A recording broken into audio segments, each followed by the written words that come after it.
చీమ నదిలాగా, ఎండని చీమ నదిలాగా. అవును ప్రభా. మరి ఎవరైనా ఒకళ్ళు దగ్గు కనుక ఎవరితో ఉన్నట్లయితే కంపల్సరీ మాస్క్ ధరించండి. దగ్గు ఉన్నటువంటి వారు కంపల్సరీ మాస్క్ ధరించండి. మీకు సేఫ్గా ఉంటుంది, మీ పక్కన ఉన్న వాళ్ళకి కూడా సేఫ్గా ఉంటుంది. మాస్క్ లేకుండా వాడు తగ్గడం అనేటువంటివి చేస్తే మీరు ఇతరులకు హాని చేసిన వారు అవుతారు. కనుక తప్పకుండా మాస్క్ అనేది ధరించండి, శానిటైజర్ అనేది చేసుకోండి. దేవునికి స్తోత్రం, హల్లెలూయా. కనుక ఈ సమయంలో మరి ఈద రత్నరాజు గారు సాక్ష్యం చెప్తారంటున్నారు వారు. కనుక అమ్మ కలిగి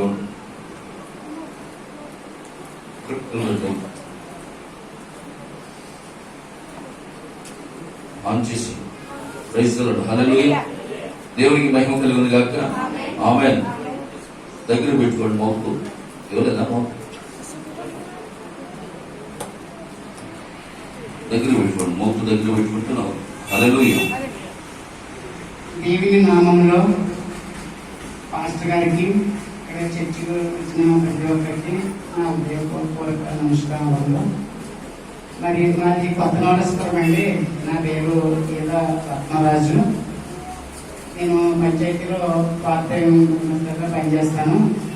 నాకు ఇద్దరు కుమారుడు వైట్లో ఉన్నాడు, ఇంకో కుమారుడు వైఎన్ఎస్లో ఉద్యోగం చేస్తున్నాడు. ఇలాంటిగా నాకు ఇంచుమించులో 3-4 సంవత్సరాల నుంచి నన్ను దయ్యం పట్టుకుని పీడిస్తుంది. నేను ఎవరికి చెప్పుకోలేకపోతున్నాను.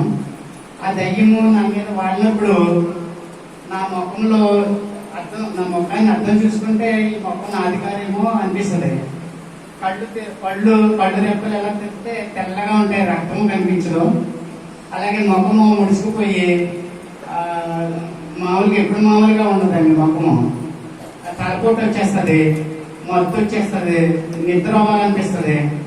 తర్వాత ఈ ఉద్యోగానికి కూడా వెళ్ళాలనిపించదండి, చర్చి కూడా అనిపించదు. ఒక్కొక్కసారి ఆదివారం అప్పుడు మొత్తం వచ్చేసి బతకం వచ్చేసి వచ్చే ఆదివారం వెళ్ళాలి అని చెప్పేసి అనుకుని చర్చి కూడా మానేస్తూ ఉంటాను. ఇలాగా ఇంచుమించు 2-3 సంవత్సరాల నుంచి నన్ను బాధపెడుతుంది. నన్ను మీరు అందరూ క్షమించాలి.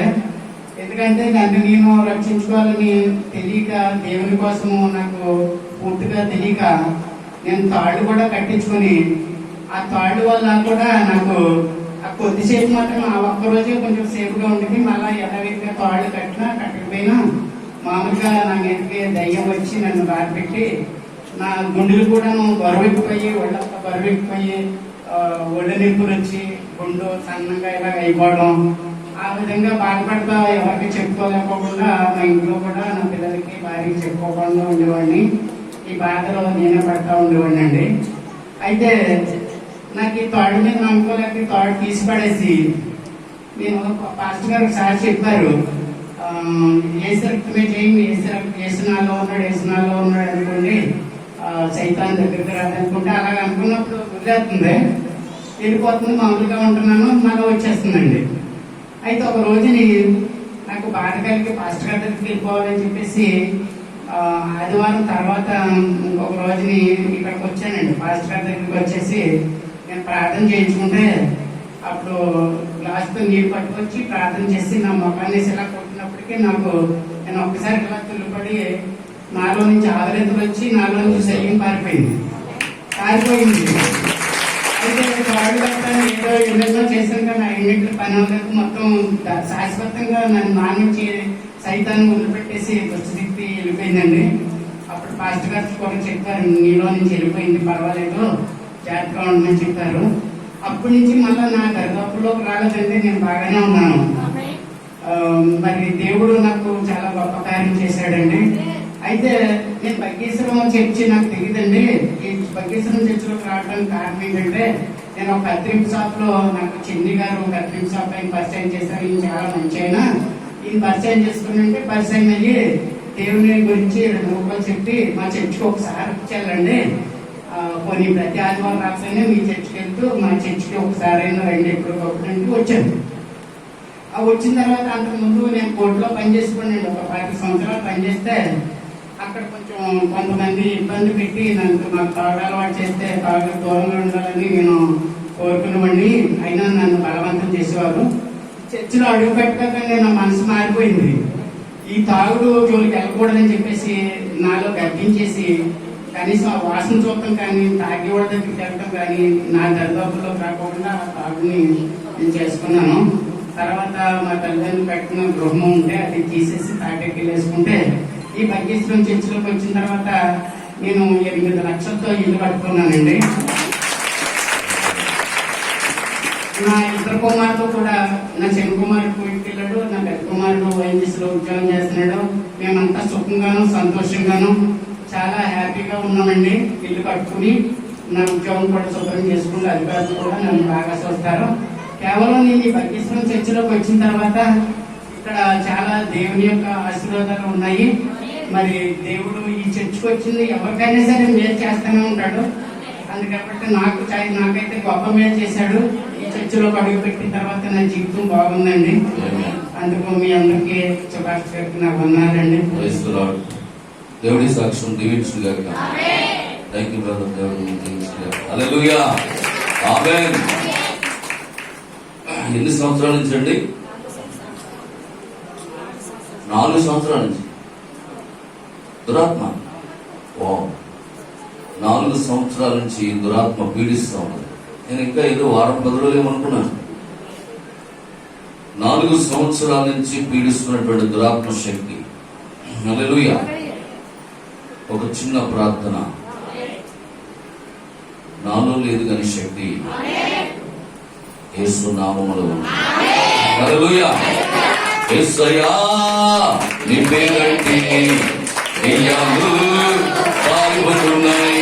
యేసయ్యా నీ రక్తంటే దెయ్యాలు పారిపోతున్నాయి.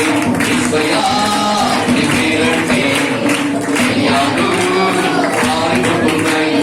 యేసయ్యా నీ రక్తంటే దెయ్యాలు పారిపోతున్నాయి. నీ శక్తి అసంతృప్తిగా శక్తి మారలేదే. నీ శక్తి అసంతృప్తిగా నీ పునరుద్ధాన శక్తి మారలేదే. యేసయ్యా నీ పేరంటే దెయ్యాలు పారిపోతున్నాయి. యేసయ్యా నీ రక్తమంటే దెయ్యాలు ఒడిగిపోతున్నాయి. పాపపు సంకెళ్ళు పాపపు రక్తము నేనే నా యేసు పెంచేశాడు.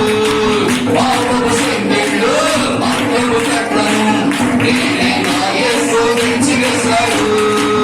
విశ్వాసీయులు ఉంటే చాలు చూస్తావు. దేవుని శక్తి ఉంటే చాలు దేవుని మహిమను చూస్తావు. నీ శక్తి అసంతృప్తిగా నీ పునరుద్ధాన శక్తి మారలేదే. నీ శక్తి అసంతృప్తిగా నీ పునరుద్ధాన శక్తి మారలేదే. హల్లెలూయా. దేవునికి మహిమ కలుగును గాక. ఆమేన్. యేసు నామములో అంత శక్తి ఉన్నది. దయ్యాలు పారిపోతున్నాయి. అవునా? 4 సంవత్సరాల నుంచి దురాత్మ శక్తి చేత పీడించబడుతున్నటువంటి ఈత రత్నరాజు గారు ఒక దినాన్న పోయిన వారమే సోమవారం అనుకుంటా వచ్చారు. ఆయన కొరకు చిన్న ప్రార్థన చేశాం. దేవుడి కార్యం చేశాడు. హల్లెలూయా. కాబట్టి మీరు మరి మీ యొక్క జీవిత సాక్ష్యాన్ని అంతటిని కూడా చెప్పండి, నాకు పేరు వస్తుందని అని చెప్పానండి. అలాగా నేను మీకు చెప్పానా సాక్షి చెప్పమని? దేవుని స్తోత్రం. హల్లెలూయా. కనుక పిల్లరా, ఇక్కడ ఎవరికి మహిమ రావాలంటే దేవునికే మహిమ రావాలి. ఆ దురాత్మను వెళ్ళగొట్టింది నేను కాదు, ఆ దురాత్మను వెళ్ళగొట్టింది దేవుడు. కాబట్టి సమస్త ఘనత మహిమ ప్రభావం ఎవరికి రావాలి? ఆయనకే. ఆమేన్. హల్లెలూయా. మరి ఆ యొక్క డెవలప్మెంట్ కూడా, అంటే ఆ ఇల్లు కట్టుకోవడానికి కూడా దేవుడు కృప చూపించారు. తన కుమారుడు కూడా విదేశాలు వెళ్ళడానికి దేవుడు సహాయం చేశారు. మరి అక్కడికి వెళ్ళిన తర్వాత కూడా చాలా ఇబ్బందులు పడ్డారు. అటువంటి పరిస్థితుల్లో కూడా ప్రార్థన చేసినప్పుడు, పాస్టర్ గారు ప్రార్థన చేసినప్పుడు బాగుంది డాడీ అని చెప్పి, అక్కడ కూడా మీ అబ్బాయికి అదే ప్రాబ్లం, ఇదే ప్రాబ్లం. వాళ్ళ కుమారుడు కూడా విదేశాలు వెళ్ళినప్పుడు ఇదే దెయ్యము అక్కడ వాళ్ళ అబ్బాయిని పట్టి పీడిస్తూ నానా విధములైనటువంటి భయక్రాంతులు చేస్తూ, ఇంకా నేను ఇక్కడ ఉండండి డాడీ వచ్చేస్తానని భయపడుతున్నటువంటి సమయంలో నా ఫోన్ నెంబర్ ఇచ్చారు. ఆ ఫోన్ లో ప్రార్థన చేశాను. ప్రార్థన చేసిన విత్ ఇన్ 5 minutes లో ఆ బిడ్డను వదిలి వెళ్ళిపోయింది. హల్లెలూయా. ఆ రోజు నుంచి, ఆ క్షణం నుంచి ఆ బిడ్డకు ధైర్యం కలిగి, డాడీ నేను రానిలేక కంగారు పడవాకు, నువ్వు నేను ఉద్యోగం చేసుకుంటాను. ఈ రోజు వరకు ఉద్యోగం చేసుకుంటూనే ఉన్నాడు. దేవునికి స్తోత్రం.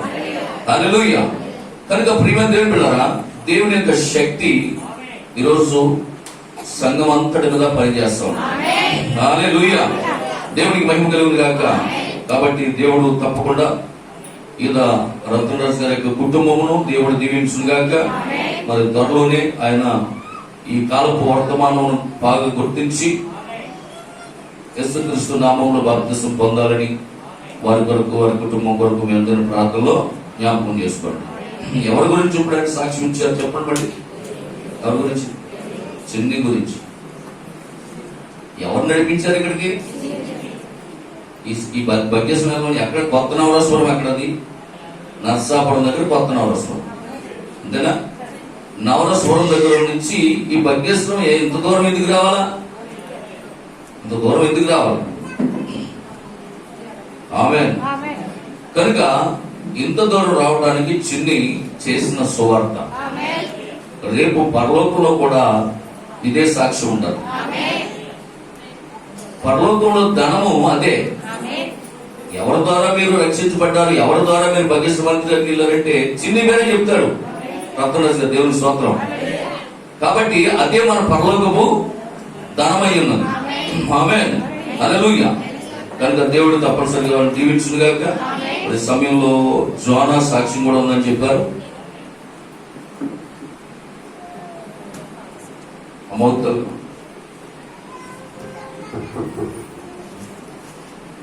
సోదరుడు జోనా కూడా సాక్ష్యం చెప్పిన తర్వాత మన వాక్య పరిచయంలో పెడదాం. హల్లెలూయా. ప్రభువైన యేసుక్రీస్తు నామములో మీ అందరికీ నా వందనాలు. దైవ సేవకులకు కూడా వందనాలు. సాక్ష్యం కాదు, కృతజ్ఞత. యాక్చువల్లీ ఈ మ్యారేజ్ నా తమ్ముడిది స్టార్ట్ కాకముందు మా సొంత సామాజిక వర్గం వాళ్ళు పోయి నేను ఇన్విటేషన్ ఇచ్చినప్పుడు ఇంటర్ క్యాస్ట్ మ్యారేజ్ చేసుకున్నందుకు గాను మమ్మల్ని వెళ్ళేవారు. ఇంచుమించుగా 12 సంఘాలు, ఈస్ట్ గోదావరి, వెస్ట్ గోదావరి మా సామాజిక వర్గంలో ఉన్న 12 సంఘాల వాళ్ళు నా తమ్ముడు మ్యారేజ్కి వెళ్ళకూడదని చెప్పి మమ్మల్ని వెలివేయడం జరిగింది. సో నేను మార్నింగ్ కూడా మ్యారేజ్ స్టార్ట్ అయ్యే ముందు వాళ్ళు ఒకరికొకరు ఇన్ఫర్మేషన్ పాస్ చేసుకున్నారు, మీరు అక్కడ పోకూడదని చెప్పి మా తమ్ముడు మ్యారేజ్. 1, 2 మా పేటలో ఉంటున్న సామాజిక వర్గాలు అక్కడ ఉన్న పరిస్థితుల్లో కూడా అక్కడ ప్రజలు కూడా మాక్సిమం రాలేదు కొన్ని కారణాలు బట్టి. ఇంకా మా తమ్ముడు మ్యారేజ్ నేను ఎక్స్పెక్ట్ చేసింది ఏంటంటే 350 మెంబర్స్ అని చెప్పి అనుకున్నాం. 150-100 వస్తారు, అది కూడా మా సంఘం. సో మిగతా దాంతో కూడా ప్యాక్ చేసి అనాథాలు పెంచేద్దామని నిర్ణయానికి వచ్చేసింది. కానీ ప్రభు చేసింది 2 మా సంఘం కోఆర్డినేషన్, మీ కోఆపరేషన్ వల్ల తమ్ముడు వివాహం అద్భుతంగా జరిగింది. దీనికి ఫస్ట్ రీజన్ ప్రభు, 2 సేవకులు, 3 మా సంఘం. నేను చెప్పాను ఆల్రెడీ మా వాళ్ళతోటి, ఇది రాకపోయినా పర్లేదు మా సంఘం ఉంది. దీన్ని మేము అంత సీరియస్ తీసుకోవడానికి రీజన్ కూడా ఈ మ్యారేజ్ ని, దానికి రీజన్ బిహైండ్ ఏంటంటే దానికి కారణం చేసుకుంటున్న పాప మీకు తెలుసు పరిస్థితి, ఆమె ఎక్కడ కూడా తగ్గింపబడకూడదు. నేను ఫలానా అనాథన కదా అనే ఉద్దేశంతో ఈ రీతిగా వివాహం జరిగించారా అని అంత బాధపడకూడదు. అందుకే యాక్చువల్ మామూలు మ్యారేజ్ కంటే దీన్ని గ్రాండ్ గా జరిగించాలని సీరియస్ తీసుకున్నాను. మరి అలాగే ఇప్పుడు 2 నెగిటివ్స్ ఏర్పడ్డాయి. 1 సామాజిక వర్గం, 2 మేము ఉన్నటువంటి పేట. ఎవరు రాలా మాక్సిమం ఒక 1-2% చెప్పిన వాళ్ళు. కానీ ఇది కేవలం ఇంత గ్రాండ్ సక్సెస్ అవడానికి రీజన్ మీరే. సో దీన్ని ఇక్కడికి వచ్చి సాక్ష్యంగా ఇది it is a vote of thanks.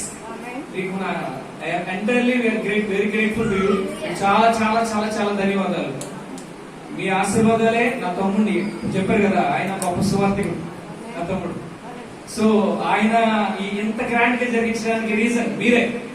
So very once again I say to very very thanks to you. చాలా చాలా మీ అందరికి కూడా, సేవకులకి, సేవకులందరికీ, మీకు అందరు కూడా I very thankful to you. Thank you. దేవుడికి మహిమ కలుగును గాక. ఆమేన్. మంచిది పిల్లరా, మనం ఒక చిన్న పని మనం చేసేది ఏం లేదు, పెద్ద పని ఏం కాదు, ఒక చిన్న పని చేసాం, దేవుని ప్రేమను బట్టి సహకరించామంతే, అంతేనా? మనం చేసింది ఏమైనా పెద్ద పని, చిన్న పని. చాలాసార్లు మీరు చెప్తూ ఉంటాను, ఎలిజబెత్ మహారాణి ఒక దినాన్న ఫ్లాగ్ ఎగరేయడానికి వెళ్ళినప్పుడు, స్వాతంత్ర దినోత్సవం ఆ యొక్క దేశపు జెండా ఎగరవేయడానికి ఆమె గ్రౌండ్కి వెళ్ళినప్పుడు, ఇదిగో ఇలాగే వర్షం కురుస్తుందంట. ఇలాగే వర్షం కురిసి చిన్న చిన్న గతుకులు ఏర్పడి ఆమె ఆ గుంతలో నీళ్లు ఉన్నాయంట. సరిగ్గా అదే సమయంలో ఎలిజబెత్ మహారాణి ఫ్లాగ్ ఎగరేయడానికి నడుచుకుంటూ వస్తున్నప్పుడు ఆ పక్కనే సైనికులు కవాతు చేస్తూ ఉంటారు, అంటే సైనికులు పక్కన గార్డులు వస్తూ ఉంటారు కదా, అలా వస్తూ ఉన్నప్పుడు ఆమె నడుస్తూ ఉండగా ఆమె అడుగు వేయబోయే సందర్భంలో ఎదురుగా ఏముందో తెలుసా? ఒక చిన్న గుంతుండి అందులో బురద నీరు ఉందంట.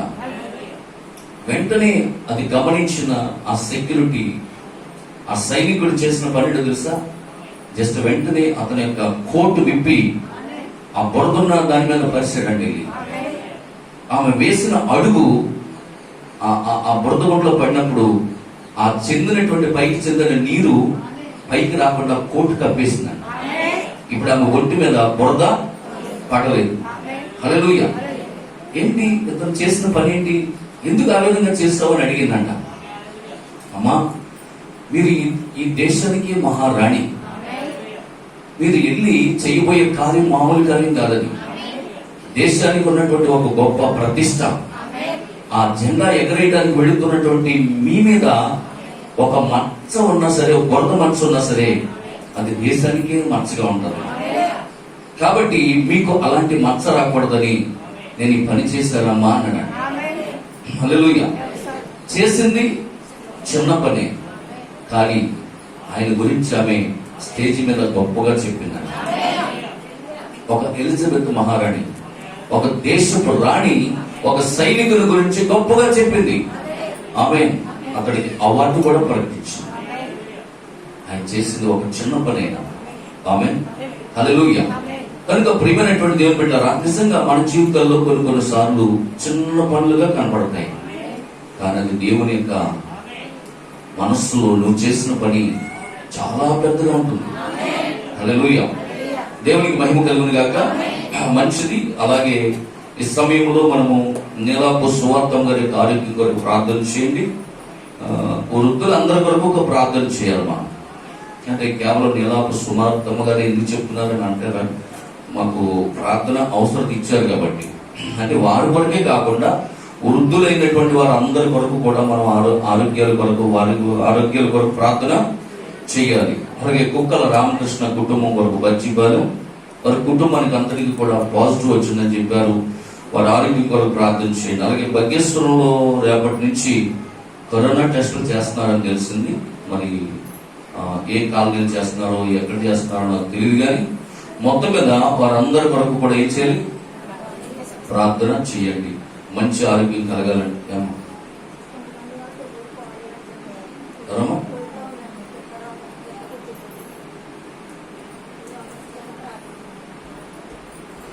దీంట్లో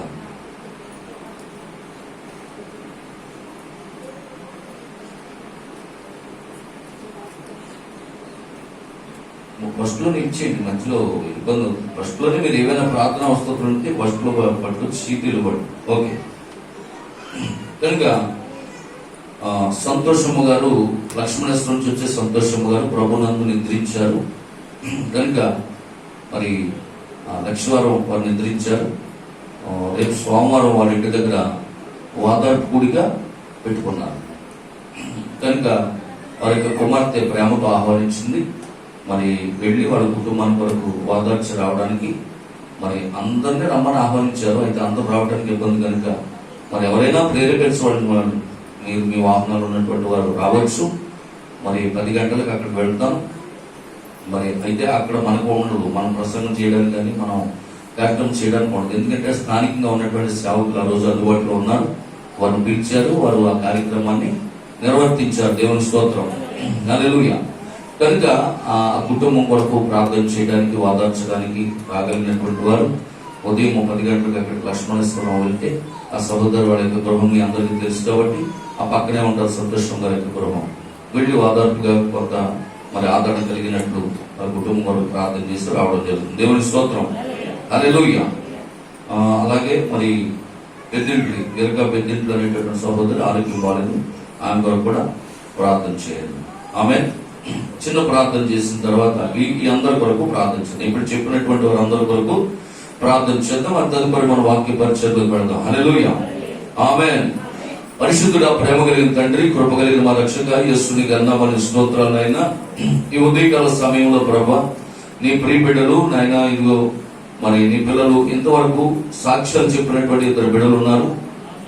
అలాగే మరి వర్డ్ ఆఫ్ థ్యాంక్స్, మరి ఆ యొక్క కృతజ్ఞత కూడా తెలియజేశాడు జోన. తన యొక్క తమ్ముడి వివాహ విషయంలో మీరు చేసిన గొప్ప మేలు కొరకు వందనాలు. అలాగే ఏదరత్నరాజు గారిని వెంబడిస్తున్న 4 సంవత్సరాల నుంచి వెంబడిస్తున్నటువంటి దురాత్మ శక్తి నిమిత్తం నాయన మరి వారు అనేక కార్యాలు జరిగించారు, అనేక రీతిలుగా దాన్ని పోగొట్టుకోవడం కోసం ఆయన ఎన్నో ఇబ్బందులు పడ్డారు. కానీ అది వాటి వల్ల కాలేదు, కానీ నీ వల్ల అవుతుందని నమ్మి పోయిన ఆదివారం ఆయన సన్నిధికి వచ్చి ప్రభా ఆ సాయంకాలం సమయంలో వచ్చినప్పుడు ఆయన వారి వరకు ప్రార్థన చేయగా నువ్వు కార్యం జరిగించావు. అందుని బట్టి నీకు ఎంతో లెక్కలేని స్తుతులు అర్పిస్తున్నాం. అలాగే ప్రభా నీలపు సువార్త గారి యొక్క ఆరోగ్యం కొరకు ప్రార్థిస్తున్నాం. ఆయన వృద్ధాప్యులు ఉన్నారు నాయన, వారి ఆరోగ్య విషయంలో సహాయం చేయండి ప్రభా. ఈ కార్యం జరిగించండి, ముట్టండి, స్వస్థపరచండి, పరిపూర్ణ ఆరోగ్యం దయచేయండి. అలాగే నాయన కుక్కల రామకృష్ణ వారి ఫ్యామిలీకి పాజిటివ్ వచ్చిందని చెప్పారు ప్రభా. నీ చిత్తమైతే అప్పటి విషయంలో దాన్ని సహాయం చేయండి, పాజిటివ్ నుంచి నెగిటివ్ రావడానికి సహాయం చేయండి. అలాగే బగ్గేశ్వర రేపటి నుంచి ఆయన కరోనా టెస్టులు, వృద్ధులకి బీపీ షుగర్ ఉన్నటువంటి వారందరికీ కూడా కరోనా టెస్టులు చేస్తా ఉన్నారు, భయపడుతూ ఉన్నారు నాయన. అలాంటి వారి విషయంలో నాయన మీ కాపుదలు దయచేయండి ప్రభా. నీ నామములో వారికి యేసుక్రీస్తు నామములో వారికి నెగిటివ్ వచ్చినగా ప్రభా దేవా సహాయం చేయండి. అలాగే సంతోషం గారి యొక్క కుటుంబం కొరకు ప్రార్థిస్తున్నాం నైనా. వారి యొక్క మరి బిడ్డల ఆ యొక్క తల్లిని పోగొట్టుకున్న బిడ్డలకి నైనా ఆ కుటుంబానికి ప్రభు ఆధారపును, ఆదరణ, ధైర్య, నిరీక్షణ దయచేయండి ప్రభా. మరి అంత్యకాల వర్తమానం వారి కుటుంబంలో కొంతమంది ఇంకా తెలియదు, వాళ్ళ కుమార్తె వర్తమానంలోకి వచ్చింది, ఇంకా వాళ్ళ కుమారుడికి తెలియదు ప్రభా. సత్యం తెలుసుకోవడానికి సహాయం చేయండి దేవానికి స్తోత్రం. అలాగే ప్రభా మరిగానైనా పెద్దింట్లో అనే సహోదరి కువైట్ లో ఉన్నది, మా బలహీనత ఉందని చెప్పారు. నీ చిత్తమైతే ప్రభా స్వస్థతను దయచేయండి. యేసుక్రీస్తు నామంలో ప్రార్థించున్నాము తండ్రి, ఆమేన్, హల్లెలూయా. మనుషుల పిల్లరా, దేవునికి మహిమ కలుగును గాక. మరి జోనా చెప్పేశాడు కాబట్టి మరి నేను చెప్పేది ఏముంది, వివాహ విషయంలో నేను ఇక్కడ ప్రకటన చేశాను మీకు. వివాహ విషయంలో మరి ఆమె అనాథగా ఉండకూడదు, అనాథ అని అనిపించుకోకూడదు. ఒక చక్కగా ఒక తల్లిదండ్రుల వలె, ఒక అన్నదమ్ముల వలె సంఘం అంతా సహకరించి మరి వివాహానికి మీరు సహకరించి ఆ కార్యాన్ని మీరు ముందుకు కొనసాగించండి అని సంఘంలో మీకు చెప్పడం జరిగింది. దేవుని స్తోత్రం. కాబట్టి మీకు తోచినటువంటి విధానంలో మీరు చేయగలిగినటువంటి సహాయము అనేక రీతిలుగా అందరూ కూడా చాలా మంది కూడా సహకరించారు. దేవునికి స్తోత్రం కలుగును గాక. కనుక ప్రభు తప్పనిసరిగా మిమ్మల్ని దీవించును గాక. హల్లెలూయా. అలాగే మరి నిన్న వివాహ విషయంలో కూడా దేవుడు ఎంత గొప్ప కార్యం చూడండి. వాతావరణం ఎలా చెప్తుంది తెలుసా, వాయుగుండం అంట, మామూలు వాయుగుండం కాదు, భారీ అంట. మొన్నటి నుంచి చెప్తున్నాడు, మొన్నటి నుంచి భారీ వాయుగుండం చెప్తున్నాడు. కానీ నిన్న లేదు చూడండి, నిన్న లేదు. ఆమేన్, హల్లెలూయా. దేవుని స్తోత్రం కలుగును. దేవుని పిల్లల కోసం అంటే ఆయన ఏదైనా చేస్తాడు. ఆయనకి ఇష్టమైన పిల్లల కోసం ఆయన ఏదైనా చేస్తాడు. మంచు తుఫాను ఆపలేదా? ఆపలేదా?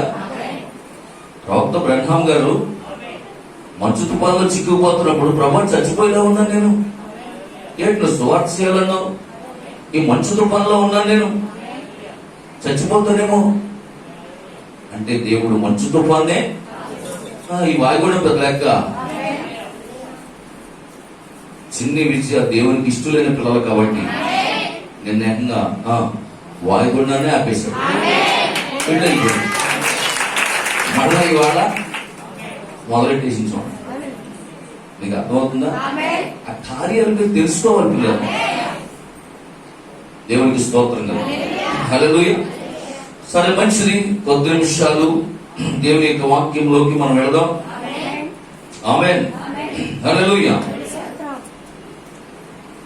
యేసుక్రీస్తు ప్రభువారు చెప్పిన మాట ఏంటంటే, ప్రవక్త అని ప్రవక్తను చేర్చుకుంటే ఆ ఫలము పొందుకుంటారు. దేవుని సేవకుడు అని సేవకుడు చేసుకుంటే ఆ ఫలము మీరు పొందుకుంటారు. దేవునికి స్తోత్రం. హల్లెలూయా. దేవునికి మహిమ కలుగును గాక. వింటున్నారా? నా జీవితంలో జరిగిన విషయమే మీకు చెప్తున్నాను.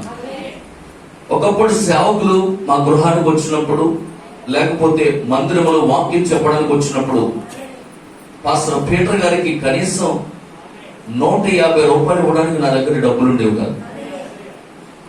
అంతర్వేది పాలన నుంచి బుల్లెట్ అయింది. బుల్లెట్ వేసుకొచ్చాడు, పెద్ద బండి వేసుకొచ్చాడు.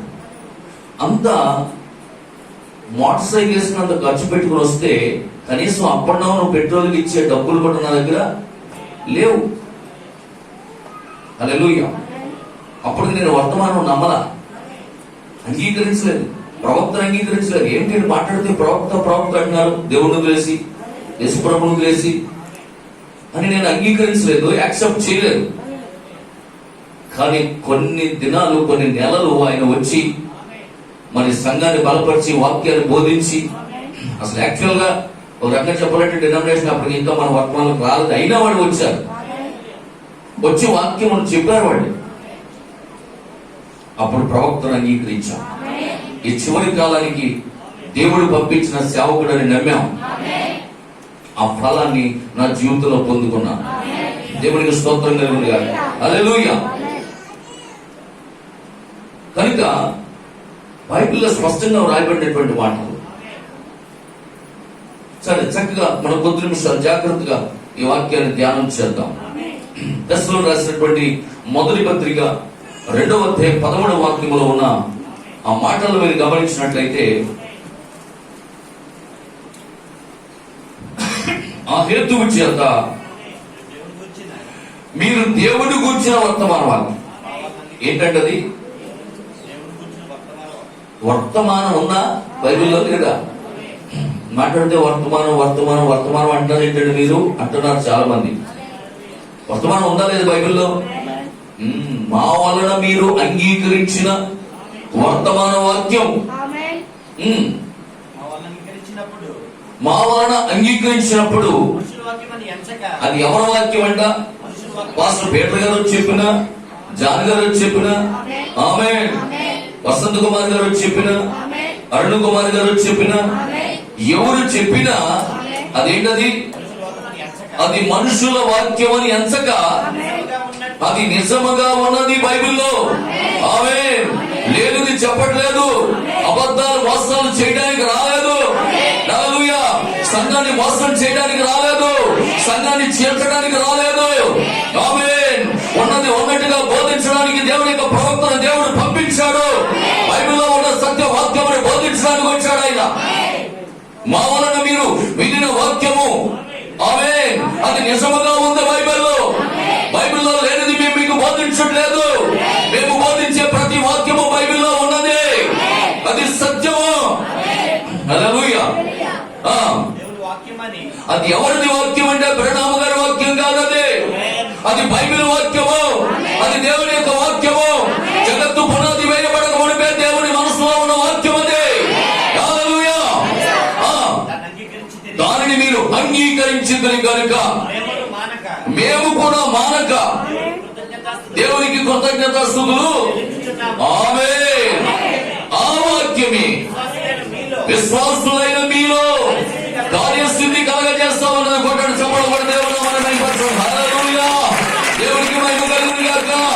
కనుక ప్రియమైన దేవుని బిడ్డలారా, ఈ మధ్యాహ్న కాల సమయంలో ఈ చివరి కాలపు దేవుని ప్రవక్త వచ్చి సంఘానికి బోధించిన ప్రాముఖ్యమైనటువంటి వర్తమాన వాక్యం ఏంటంటే సహోదర ప్రేమ. ఏంటది? సహోదర ప్రేమ. యేసు ప్రభు చెప్పింది, నిన్ను వలె నీ పొరుగువాన్ని ప్రేమించు. ఆ మాటనే ప్రవక్త తీసుకొచ్చి సహోదర ప్రేమ బోధించాడు. ఆ వర్తమాన వాక్యము మీరు విని మీ హృదయాల్లో విశ్వసించి, ఇది సేవకులు కాదు చెప్పింది, ఇది స్వయంగా యేసే చెప్పారు, దానిని ప్రవక్త బోధించారు, ప్రవక్త బోధించిందే సేవకులు బోధిస్తున్నారు, ఈ వర్తమాన వాక్యం బైబిల్లో ఉంది, దానిని మేము నమ్ముతున్నాం, దానిని మేము విశ్వసిస్తున్నాం. కాబట్టి మీ జీవితంలో, విశ్వాసులైనటువంటి మీ జీవితాల్లో ఏం జరిగిందంట? కార్యసిద్ధి చేశాడు. వాక్యమే మీ జీవితాల్లో కార్యసిద్ధి కలగజేస్తాడు. మీ డెవలప్మెంట్ కి కారణం నేను కాదు, మీ డెవలప్మెంట్ కారణం వాక్యం. విశ్వాసులైనటువంటి మీ జీవితాల్లో మిమ్మల్ని డెవలప్ చేసింది, మిమ్మల్ని రక్షణలోకి నడిపించింది, మీకు ఆరోగ్యం ఇచ్చింది, మీకు బలాన్ని ఇచ్చింది, మీకు శక్తిని ఇచ్చింది వర్తమాన వాక్యం. హల్లెలూయా. రెండవ పుస్తకాల కార్యముల గ్రంథం 4వ అధ్యాయం 32వ వాక్యం. 4వ అధ్యాయం అపోస్తలుల కార్యముల గ్రంథం 4వ అధ్యాయం 32వ వాక్యం. విశ్వసించిన వారందరూ, ఏంటి? వర్తమాన వాక్యముని విశ్వసించిన వారందరూ. అపోస్తలుడైన పౌలు గారు ఏ వర్తమానం అయితే తీసుకొచ్చాడో, ఆమేన్, ఆ వర్తమాన వాక్యం, ఆ వర్తమాన వాక్యముని ఎవరైతే విశ్వసించారో వారందరికి ఏం కలిగిందంట? చెప్పండి. ఏక హృదయం, ఏకాత్మ. అలా లేదు అంటే నీ ఆత్మలో ఎక్కడో తేడా ఉంది, అలా లేదంటే నీ హృదయంలో ఎక్కడో తేడా ఉంది. నీవు నీ సహోదరునితో ఏకీభవించట్లేదంటే నీ ఆత్మలో ఎక్కడో తేడా ఉంది. నీ సహోదరులతో ఏకీభవించట్లేదంటే నీ హృదయంలో ఎక్కడో తేడా ఉంది. ఏకాత్మ. విశ్వసించిన వారందరూ ఏం చేశారంట? ఏక హృదయం, ఏకాత్మ గలవారై ఉన్నారు. అప్పుడేం జరిగింది? ఎవడును వారికి కలిగిన వాటిలో ఏది తనది అని, ఆమేన్, దేవునికి స్తోత్రం కలుగును గాక. అందరూ కుటుంబంలో కలిసి ఉన్నారనుకోండి, తల్లిదండ్రులు, అన్నదమ్ములు, అక్క చెల్లెలు అందరూ కుటుంబంలో కలిసి ఉన్నారనుకోండి, తండ్రి ఒక కారు కొన్నాడు అనుకోండి, ఇది నాదురా అంటాడా? చెప్పండి, చెప్పండి. తండ్రి ఒక కారు కొన్నాడు, ఆ కుటుంబంలో అన్నదమ్ములు ఉన్నారు, అక్క చెల్లెలు ఉన్నారు. ఇప్పుడు ఈ అన్నదమ్ములు, అక్క చెల్లెలు అందరూ కలిసి ఏమంటారు? రే అన్నయ్య, కారు మందేరా. ఇది అర్థం అవట్లేదా? అన్నయ్య, కారు మందేరా అంటారా? ఏ కారు నాదేరా అంటారా? ఎందుకు? వారందరిలో ఏముంది ఇప్పుడు? ఏక ఏక. అదే కనుక పెళ్ళైపోయి పిల్లలు అత్తోరింటికి వెళ్ళిపోయింది, కొడుకు పెళ్ళైపోతే కాపురం పెట్టేశారు, డాడీ కారు అన్నాడు, ఆమె. ఇప్పుడు చెప్పండి, అన్నయ్య కారు అంతే అంటారా? మీకు అర్థమవుతుందా? కాబట్టి ఇప్పుడు ఇది ఏక హృదయం ఎప్పుడు వస్తుందంటే ఈ సంఘం అంతా ఒకే కుటుంబం అన్నప్పుడు వస్తుంది. ఏక హృదయము, ఏక ఆత్మ. దేవునికి స్తోత్రం, హల్లెలూయా. దేవునికి మహిమ కలుగును గాక. ఇవాళ 16 వచ్చింది అచ్చుపడు. దేవునికి స్తోత్రం. ఏ దానిలో ఉన్నాడా? దేవునికి మహిమ కలుగును గాక. ఆయనే చెప్తాడు, మరి నేను చెప్పలేదు, అట్టుబడి ఎందుకు పెడుతున్నారు ఏంటో అని మరి నేను చెప్పలేదు. దేవుని స్తోత్రం. ఏంటంటే అట్టుబడి 16 ఏంటంటే అని ఆయన అడగండి, నన్ను అడిగితే నేనేం చెప్తాను? హల్లెలూయా. దేవునికి స్తోత్రం కలుగును గాక. ఓకేనా? సరే, మంచి పిల్లరా, చూడండి ఇక్కడ వారు ఏం చేస్తారంటే ఏక హృదయము, ఏకాత్మక గలవారై ఉన్నారు. ఎవడు తనకు కలిగిన వాటిలో ఏది తనది అనుకోలేదు, వారికి కలిగినదంతయు వారికి సమిష్టిగా అంటే సమృద్ధిగా ఉంది. ఇదిగాక అపోస్తలులు బహు బలముగా ప్రభువైన యేసు పునరుద్ధారణను గురించి సాక్ష్యం ఇచ్చారు. దైవ కృప కొందరి యందు కాదు గాని అందరి యందు అధికముగా ఉండెను. భూములైనను ఇళ్ళనైనను కలిగిన వారందరూ వాటిని అమ్మిన వాటి వల్ల తెచ్చి అపోస్తలుల పాదముల యొద్ద పెట్టుచూ వచ్చి వారు ప్రతి వారికి వారి వారి అక్కడ కొలది పంచిపెట్టింది కనుక వారిలో ఎవరికి, ఆమేన్, హల్లెలూయా. దేవునికి మహిమ కలుగును గాక. వింటున్నారా? ఏ కాలంలో ఉందా మనం? చెప్పాలి. శానిటైజర్లు కరోనా కాలం అంతేనా? ఇది ఏ కాలం అయిపోయిందంటే మాస్కుల కాలం, శానిటైజర్ కాలం, కరోనా కాలంలో ఉన్నాం. అంటే ఏంటి, మనకి ఏ క్షణాన్ని ఏం జరుగుతుందో తెలియదు. హల్లెలూయా. కనుక ఇక్కడ చూడండి, మీకు కొంత వాక్యాన్ని చక్కగా బోధించాలని నేను ఆశపడుతున్నాను. ఆమేన్. రెండు విషయాలు మీకు ఈ మధ్యాహ్న సమయంలో బోధించాలనుకుంటున్నాను. ఒకటి నిష్కళంకమైన భక్తి, ఒకటి నిష్కళంకమైన భక్తి, రెండు సంపూర్ణ భక్తి. మనం చేసే భక్తిలో యథార్థత ఉండాలి. ఆమేన్. హల్లెలూయా. భక్తి చేసేటప్పుడు యథార్థంగా చేయాలంట. అందుకే అన్నాడు, ఆరాధించేవారు, దేవుని ఆరాధించేవారు ఆత్మతోను సత్యముతో ఆరాధించాలి. యథార్థంగా ఆరాధించేవారు కావాలంటే దేవుడికి ఉండాలి. ఆమేన్. కనుక భక్తుల విషయంలో ఒకటి నిష్కళంకమైన భక్తి, రెండు సంపూర్ణమైనటువంటి భక్తి. ఈ రెండు భక్తుల గురించి మీకు చెప్పి నేను ముగిస్తాను. దేవునికి స్తోత్రం. హల్లెలూయా. మత్తయి సువార్త 25వ అధ్యాయము, మత్తయి సువార్త 25వ అధ్యాయము 40వ వాక్యం నుండి చక్కగా మనం చదువుతాం. దేవునికి స్తోత్రం. హల్లెలూయా. ఇక్కడ చక్కగా చూడండి.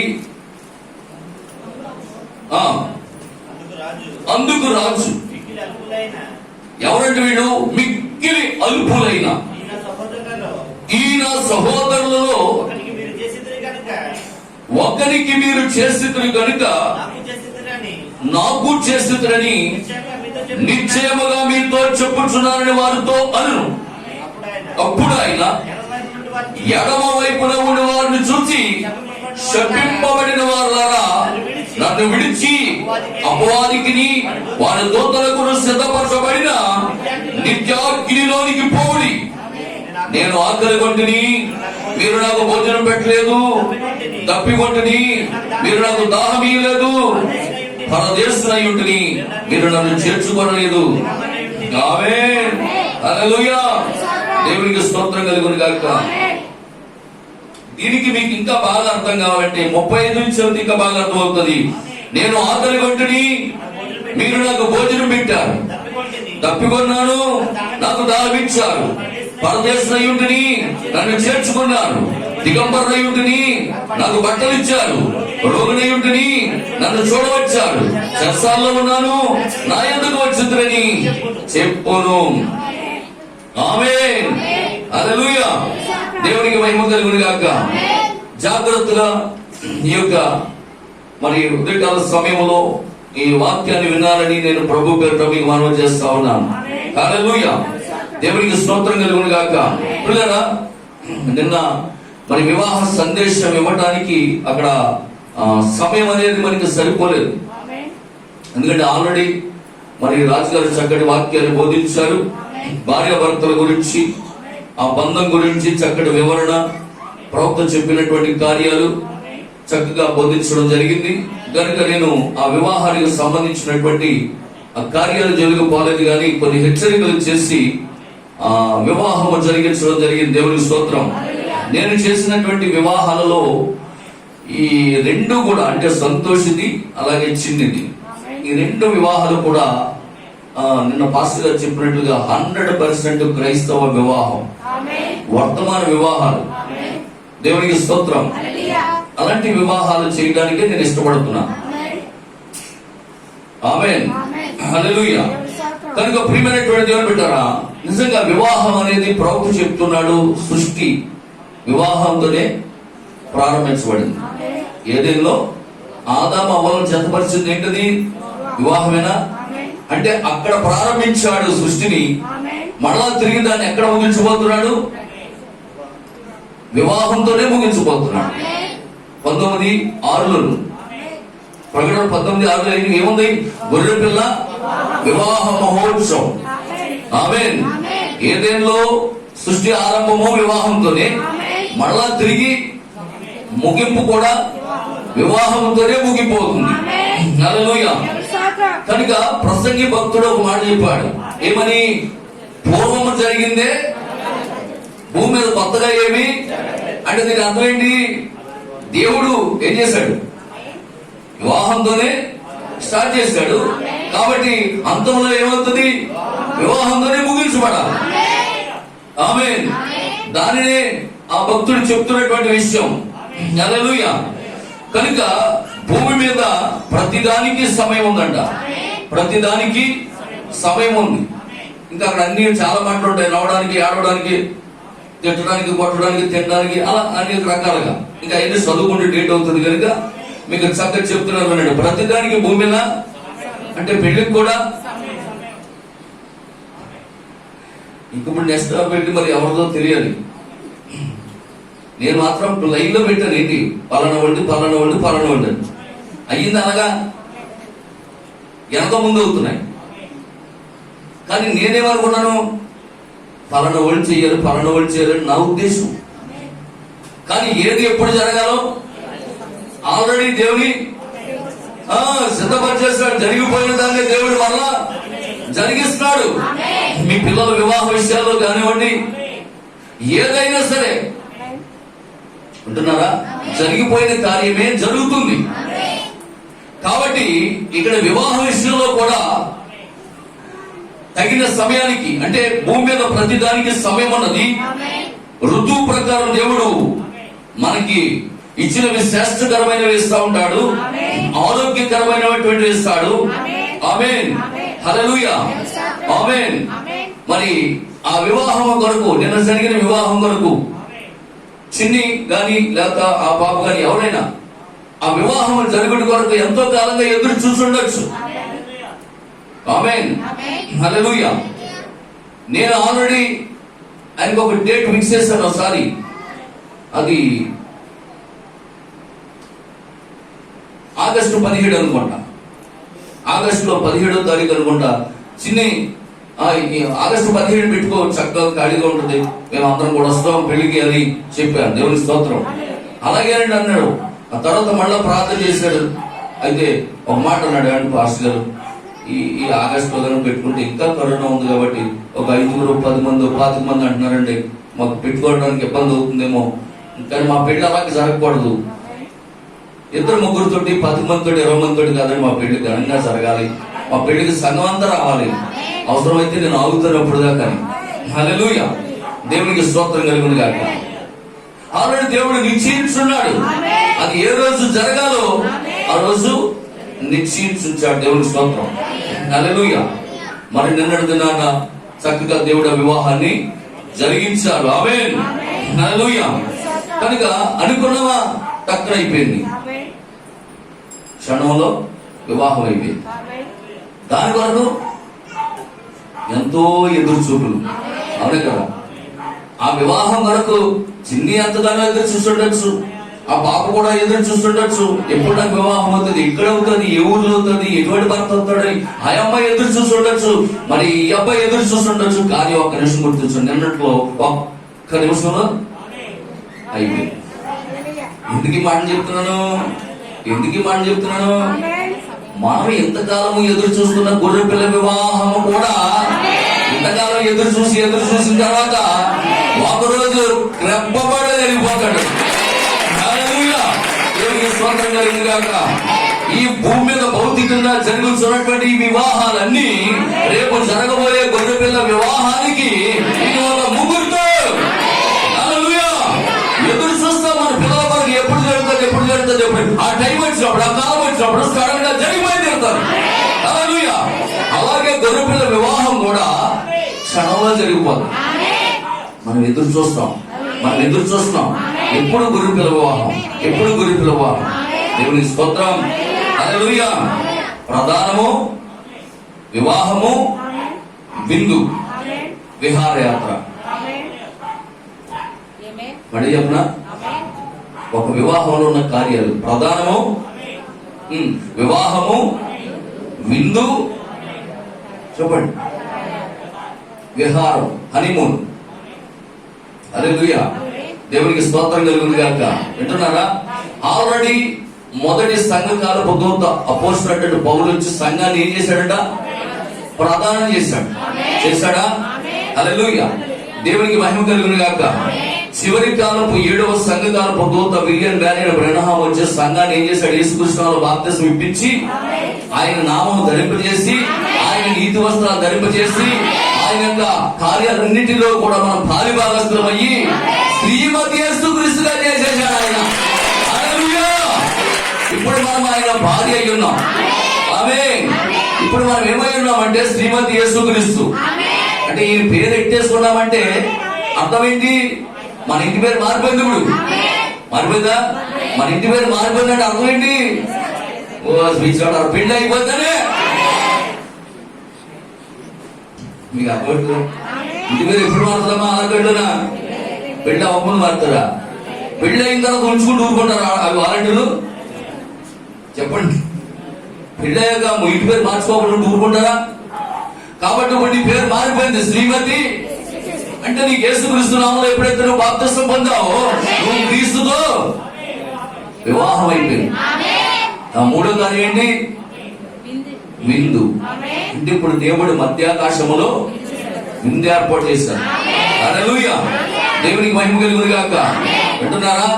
ఇప్పుడు మనం ఎక్కడికి వెళ్తున్నాం? మనం విందుకి వెళ్ళిపోతున్నాం మధ్యాకాశంలో. మరి ఇందుకు వెళ్ళిపోయిన తర్వాత విందు అయిపోయిన తర్వాత హనీమూన్. అదే 1000 ఏళ్ల పరిపాలన. హల్లెలూయా. దేవునికి స్తోత్రం కలుగును గాక. ఆమేన్. బా అన్ని తలుచుకుంటుంటే కంగారుగా ఉంది. ఇప్పుడు అక్కడికి నిన్న ప్రధానం జరిగిన తర్వాత రుస్తుం బదిలించి ఆడ బాబాయ్ వాళ్ళు వచ్చారు. ప్రధానం చేసిన తర్వాత విజయ మరి ఏంటి వెళ్ళిపోతావా అంటే వెళ్ళిపోతున్నాయి కదా. పెళ్లి కూతురు ఏమన్నదే? అన్నదా? వెళ్తానండి, మా బాబారు వచ్చారు కదా, వెళ్ళిపోతారండి అంత. దేవుని స్తోత్రం. అలా కదమ్మా, ఇంత చక్కగా ఇంతమంది సంఘం ఇంత ప్రేమగా చూసి మరి వాళ్ళకి కావలసినవన్నీ పట్టుకొచ్చి నీకు చక్కటి భోజనాలు ఏర్పాటు చేసి చక్కటి ఇల్లు ఇచ్చి ఎంత చేస్తే వెళ్ళిపోతా ఉంటామని 2 రోజులంటే అబ్బాయి అదే పెళ్లి కదండి అందా లేదా? మరి మనం ఉంటావా? అబ్బాయి అలా కదమ్మా, ఇంకో మరి అపార్ట్మెంట్ కట్టిస్తున్నాడంట సీఎం గారు జగన్ గారు. మరి ఏంటి చెప్పండి. అది నమ్మడం కూడా వచ్చేసిందమ్మా. ఇదిగో బెడ్రూమ్ అంట, కిచెన్ అంట, హాల్ అంట, ఎదురేమో రీసెంట్ వేస్తున్నాడంట, ఇక్కడ గార్డెన్ అంట, అలా చూపించేస్తున్నారు మనకి. మరి ఇప్పుడు ఏమంటావు నువ్వు? చెప్పండి. నీ ఇల్లు వద్దు, నీ రోడ్లు వద్దునైనా నా భర్త పిలుస్తున్నాడు. ఆమేన్. హల్లెలూయా. నా భర్త పిలుస్తా ఉన్నాడు, నీ విందుకు వెళ్ళిపోబోతున్నాను. హల్లెలూయా. కనుక ప్రియమైనటువంటి దేవుని బిడ్డలారా, నిజంగా ఇక్కడ చాలా అద్భుతమైనటువంటి కార్యం జరుగుతుంది. నేడు సంఘము క్రీస్తుకు ప్రదానం చేయబడింది, వివాహం జరిగింది, ఇంటి వరకు మధ్యాకాశంలోకి వెళ్ళిపోబోతుంది. వివాహము అనేది వధూవరుల యొక్క నిర్ణయం ఉన్నది. అందులో ఎవరి ప్రమేయము అవసరం లేదు, నిర్ణయం చేసుకోవాలి. అక్కడ వరుడు, ఇక్కడ వధువు, వాళ్ళు నిర్ణయించుకున్న తర్వాత ఇక ఎవరు కూడా అడ్డు పెట్టలేరు. రెబెక్కా నిర్ణయం తీసేస్తుంది, బ్యాగ్ సర్దేసుకుంది, వాటర్ బాటిల్ పెట్టేసుకుంది, ఆమేన్, హ్యాండ్ బ్యాగ్ భుజాన్ని వేసుకుంది. ఇన్ని చేసుకున్నాక అమ్మ ఆపుతుందా? ఇన్ని చేసుకున్నాక నాన్న ఆపుతాడా? ఆమేన్. హల్లెలూయా. కాబట్టి వధువు సిద్ధపడిపోయింది, వివాహం జరిగిపోతుంది, ఎవరు ఆపులేరు కావునే. హల్లెలూయా. దేవునికి స్తోత్రం కలుగును గాక. అందుకే చక్కటి పాట కట్టారు. ఏమని? ఓ వధువా నీవు ధన్యురాలవు, నవ వధువా నీది ఎంత భాగ్యము, ఓ వధువా నీవు ధన్యురాలవు, నవ వధువా నీది ఎంత భాగ్యము, భూలోక పెళ్లి కుమార్తె నిన్ను ప్రేమించాడే, పరలోక పెళ్లి కుమారుడు పెండాడక వచ్చాడే, భూలోక పెళ్లి కుమార్తె నిన్ను ప్రేమించాడే, పరలోక పెళ్లి కుమారుడు పెండాడక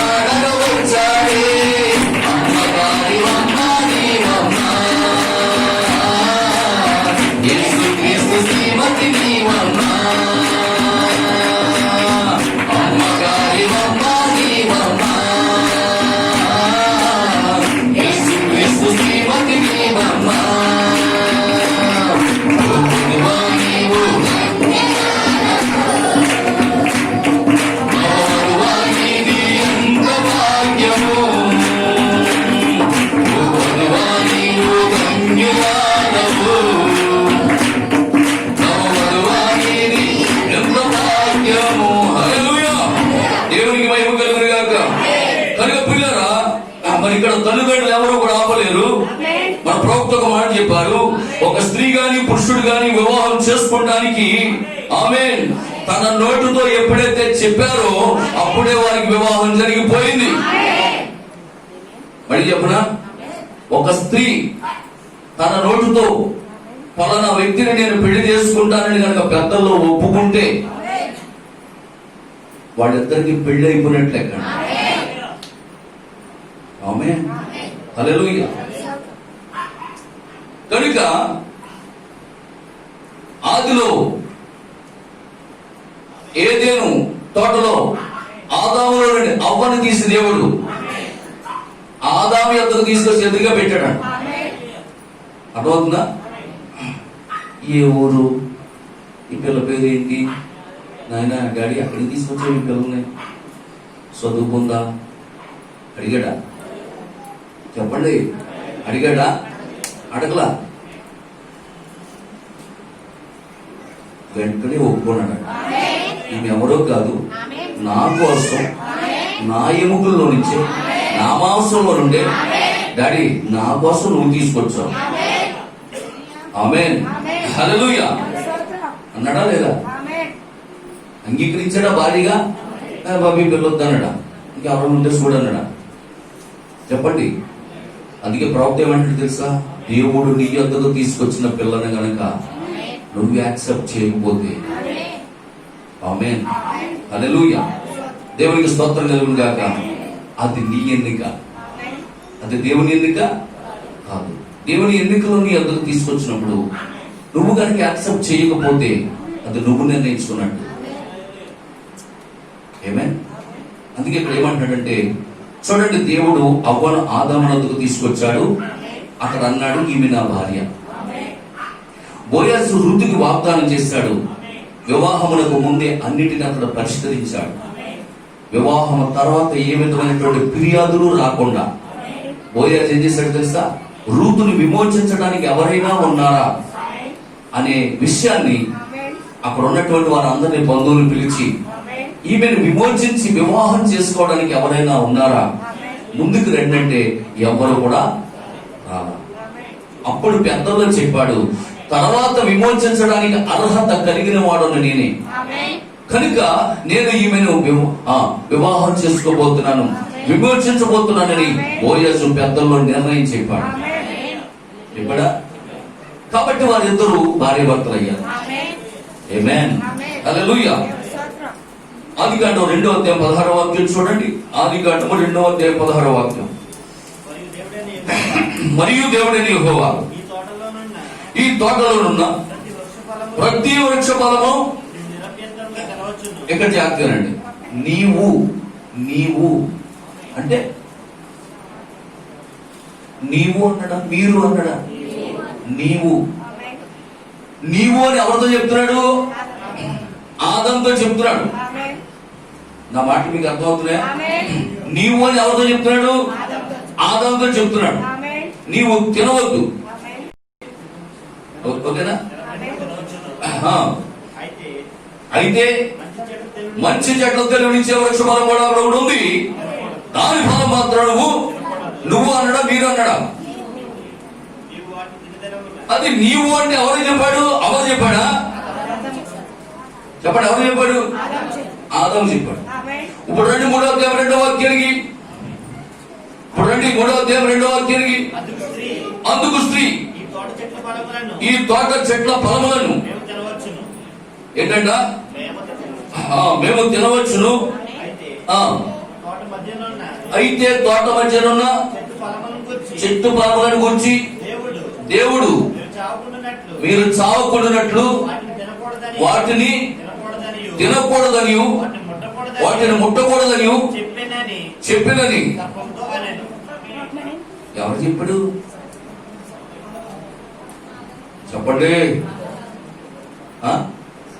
చెప్పింది ఎవరికి? తినొద్దు తినొచ్చు అనే విషయాలు చెప్పింది ఎవరికి? ఆదాముకి. ఇప్పుడు సత్యాన్ని గడు వచ్చి ఎవరు అడుగుతున్నాడు? అవును అడుగుతున్నాడు. ఇప్పుడు అబ్బాయి ఏం చెప్పాలి? నాకు తెలియదు అయినా మా ఆయన అడిగాను. మీకు ఏమన్నా అర్థమవుతుందా? ఇది తినొచ్చు ఇది తినకూడదని చెప్పింది ఎవరికి? ఆదాముకి. కానీ అవ్వకు కాదు. ఇప్పుడు సైతాన్ గారు బిగించుకుని చక్కగా మర్యాద వచ్చి ఏం చెప్పాడు చెప్పండి? ఇప్పుడు అవ్వ ఏం చెప్పాలి? నాకు తెలియదు, అయ్యగారు ఇంట్లో లేరు అంటే అర్థం ఏంటి? భర్త ఇంట్లో లేడు కాబట్టి ఆ విషయం నాకు మా ఆయన వచ్చో చూసుకోండి, స్వాతంత్రం అందులో ఇల్లు రెండు వేదలను తలిపేసుకోవాలి. మీకు అర్థమైందా? ఆటో చేయవలసిన పని ఇది. అలాగా ఇది నిజమా? మరి బొమ్మాయి ఆయన నాకు కూడా దాచేసాడే విషయం. ఎంత బాసిబ్బా బాబా, అక్కడే పడిపోతారు ఆడవాళ్ళు. అడవి చెప్పలేదా? బాబా ఎంత పని చేశాడు ఆదం, నాకు కట్టుకున్న దాన్ని కూడా నాకు కూడా పరుగు చేశాడా? అయితే పర్లేదు తినేచ్చా. ఇక్కడ ప్రవక్త అదే పాయింట్ పట్టుకున్నాడు. ప్రవక్త వర్తమానంలో అదే పట్టుకున్నాడు. వివాహము ప్రత్యేకం అనే వర్తమానంలో ప్రవక్త పాయింట్ పట్టుకున్నాడు. దేవుడికి స్తోత్రం. హల్లెలూయా. చెప్పింది ఎవరికి? ఆదాముకి. అవక చెప్పలా. మరి ఇప్పుడు అబ్బాయి ఏం చెప్పాలి? నాకు తెలియదు నాయన అని చెప్తే గొడవలేకపోయి ఈ బాధలు మనకు లేకపోయి, రోగాలు మనకు లేకపోయి, పాపాలు మనకు లేకపోయి, అసలు ఈ కరోనానే స్తోత్రం. హల్లెలూయా. కనుక ఇప్పుడు ఏం చేస్తున్నామే అలాగా అన్నాడు. అర్థమైందా? తప్పు చేసింది అవ్వ, తప్పు చేసిందని. హల్లెలూయా. దేవునికి స్తోత్రం కలుగును గాక. తల్లి తప్పు చేసిందన్న సంగతి ఎవరికి తెలిసింది? ఏబేలుకు తెలిసింది. తల్లి తప్పు చేసిందన్న సంగతి ఎవరికి తెలియలేదు? అది తెలియలేదు. ఎందుకు? ఆమేన్. హల్లెలూయా. ఆదాము రక్తం కాదు కాబట్టి, ఆదాములో నుండి వచ్చాడు కాబట్టి హేబేలు. అర్థమవుతుందా? తప్పు ఎక్కడ జరిగిందనే సంగతి ఎవరికి తెలిసింది? హేబేలుకు తెలిసింది, కయ్యకి తెలియలా. ఆమేన్. దేవునికి స్తోత్రం కలుగును గాక. హల్లెలూయా. ఆదాములో నుండి వచ్చిన అవ్వ వచ్చింది కనుక ఆమెకు తెలిసింది. ఆమేన్. హల్లెలూయా. ఈ పళ్ళు తినకూడదు, ఎలా చేయలే ఎన్నట్టు తెలిసిపోతున్నాడికి? ఆయన నుండి వచ్చింది. మీకు అర్థమవుతుందా? ఆ విషయాలు ఎలా తెలిసింది ఆవిడికి? ఆయనలో నుండి వచ్చింది ఆయన భార్య.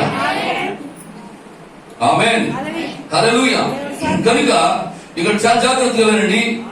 మరి అవ్వకు తెలిసింది కుటుంబంలో భర్త మరి చాలా ప్రాముఖ్యమైనటువంటి వ్యక్తి. దేవుడు మోషేతో మాట్లాడాడు, వాటిని ప్రజలకు చెప్పేవాడు. దేవుడు యేసుతో మాట్లాడాడు, అది ఆయన ప్రజలకు వివరించాడు. భర్త ద్వారా భార్య దీవించబడుతుంది, తర్వాత పిల్లలు దీవించబడతారు, తర్వాత మనవరాలు తరతరాలు అతని ద్వారా దీవించబడతారు. అబ్రహాము సంతానం అంతా అబ్రహాము ద్వారా దీవించబడ్డారు. దేవుడితో నడుచుడు అన్నాడు. అబ్రహామును తీసుకున్న నిర్ణయం తర్వాతి తరములందరికీ ఆశీర్వాదంగా మారి. హల్లెలూయా. దేవునికి స్తోత్రం కలుగును గాక. అందుకే అంటాడు, సియోను నుండి యెహోవా నిన్ను ఆశీర్వదించును. ఆమేన్. నీ పిల్లల తరతరములు నువ్వు చూచెదవు, నీ పిల్లలను చూస్తావు. ఎక్కడి నుంచి వచ్చింది అది? తండ్రి నుంచి వచ్చిందని. మీ సంతానం అంతా కూడా నేను దీవిస్తానని వాగ్దానం చేసిన దేవుడు మనం ఆరాధిస్తున్నా దేవుడికి స్తోత్రం. హల్లెలూయా. కనుక చాలా జాగ్రత్తగా వినండి. ఒక మాట మీకు చెప్పి ముందుకు వెళ్తాను. దేవుడు తన వాక్యమును నెరవేరుస్తున్నటువంటి సమయంలోకి వచ్చేసాం మనం. బైబిల్ గ్రంథంలో దేవుడు రాయించిన ప్రతి మాట నెరవేరే కాలంలో మనం ఉన్నాం. ప్రతి మాట నెరవేరుతుంది. మత్తయి సువార్త 24 నెరవేర్పు వచ్చేసింది. ఆమేన్. ఎటు చూసిన యుద్ధాలు, భూకంపాలు, సునామీలు, మన రకరకాలైన కార్యాలు ఇప్పుడు జరుగుతూనే ఉన్నాయి. హల్లెలూయా. కాబట్టి బైబిల్ యొక్క ప్రవచనాలు మన కళ్ళ ముందు జరుగుతున్నప్పుడు ప్రభు చెప్పిన మాట ఏంటో తెలుసా? మీ తలలు పైకెత్తుకోండి, ఎందుకంటే మీ విమోచన సమీపంగా ఉన్నది. ఎందుకున్నావు మర్చిపోండి, ముందున్న వాటి కొరకు వేగిరి పడండి. దేవునికి స్తోత్రం కలుగును గాక. హల్లెలూయా. కనుక ప్రియమైనటువంటి దేవుని బిడ్డలారా, వాక్యం నెరవేరుతున్నప్పుడు వధువు సంతోషిస్తుంది. ఇవన్నీ చూసి లోపం ఏమనుకోవడం తెలుసా? అయ్య బాబు, చైనాలో ఇంతమంది అంట అమెరికాలో ఎంతమంది అంట ఎడ్లీలు అన్ని కొట్ల కింద లారీలో పట్టుకుని వేసేస్తున్నారంట. మరి వధువు ఏమంటుంది తెలుసా? మా విమోచన దగ్గర పడింది, మేము వెళ్ళిపోయే సమయం ఆసన్నమైంది, మేము నా భర్త దగ్గరికి వెళ్ళిపోబోతున్నాము, మాకు దేవుడు గొప్ప విందు చేశాడు. హల్లెలూయా, దేవునికి స్తోత్రం కలుగును గాక. కాబట్టి మనమందరం నిరీక్షణ కలిగి ఉండాలి. ఆమేన్. ఆయన పిలుపు కొరకు ఎదురు చూస్తూ ఉండాలి. మన జీవితంలో ఏం చేయబోతున్నాడో దాని కొరకు మనం ఎదురు చూస్తూ ఉన్నాం. ఈ లోక సుఖభోగాలు మనకు శాశ్వతం కాదని గుర్తించుకోండి. నిత్య సూర్యుని రెక్కలే మనకి ఆరోగ్యము కలిగి చేయండి. హల్లెలూయా, దేవునికి స్తోత్రం కలుగును గాక. కనుక ప్రియమైన దేవుని బిడ్డలారా, ఇప్పుడంటే మత్తయి సువార్త 25వ అధ్యాయంలో ఇందాక మనం చదువుకున్న కార్యాలను కొన్ని మనం చూద్దాం. 25వ అధ్యాయంలో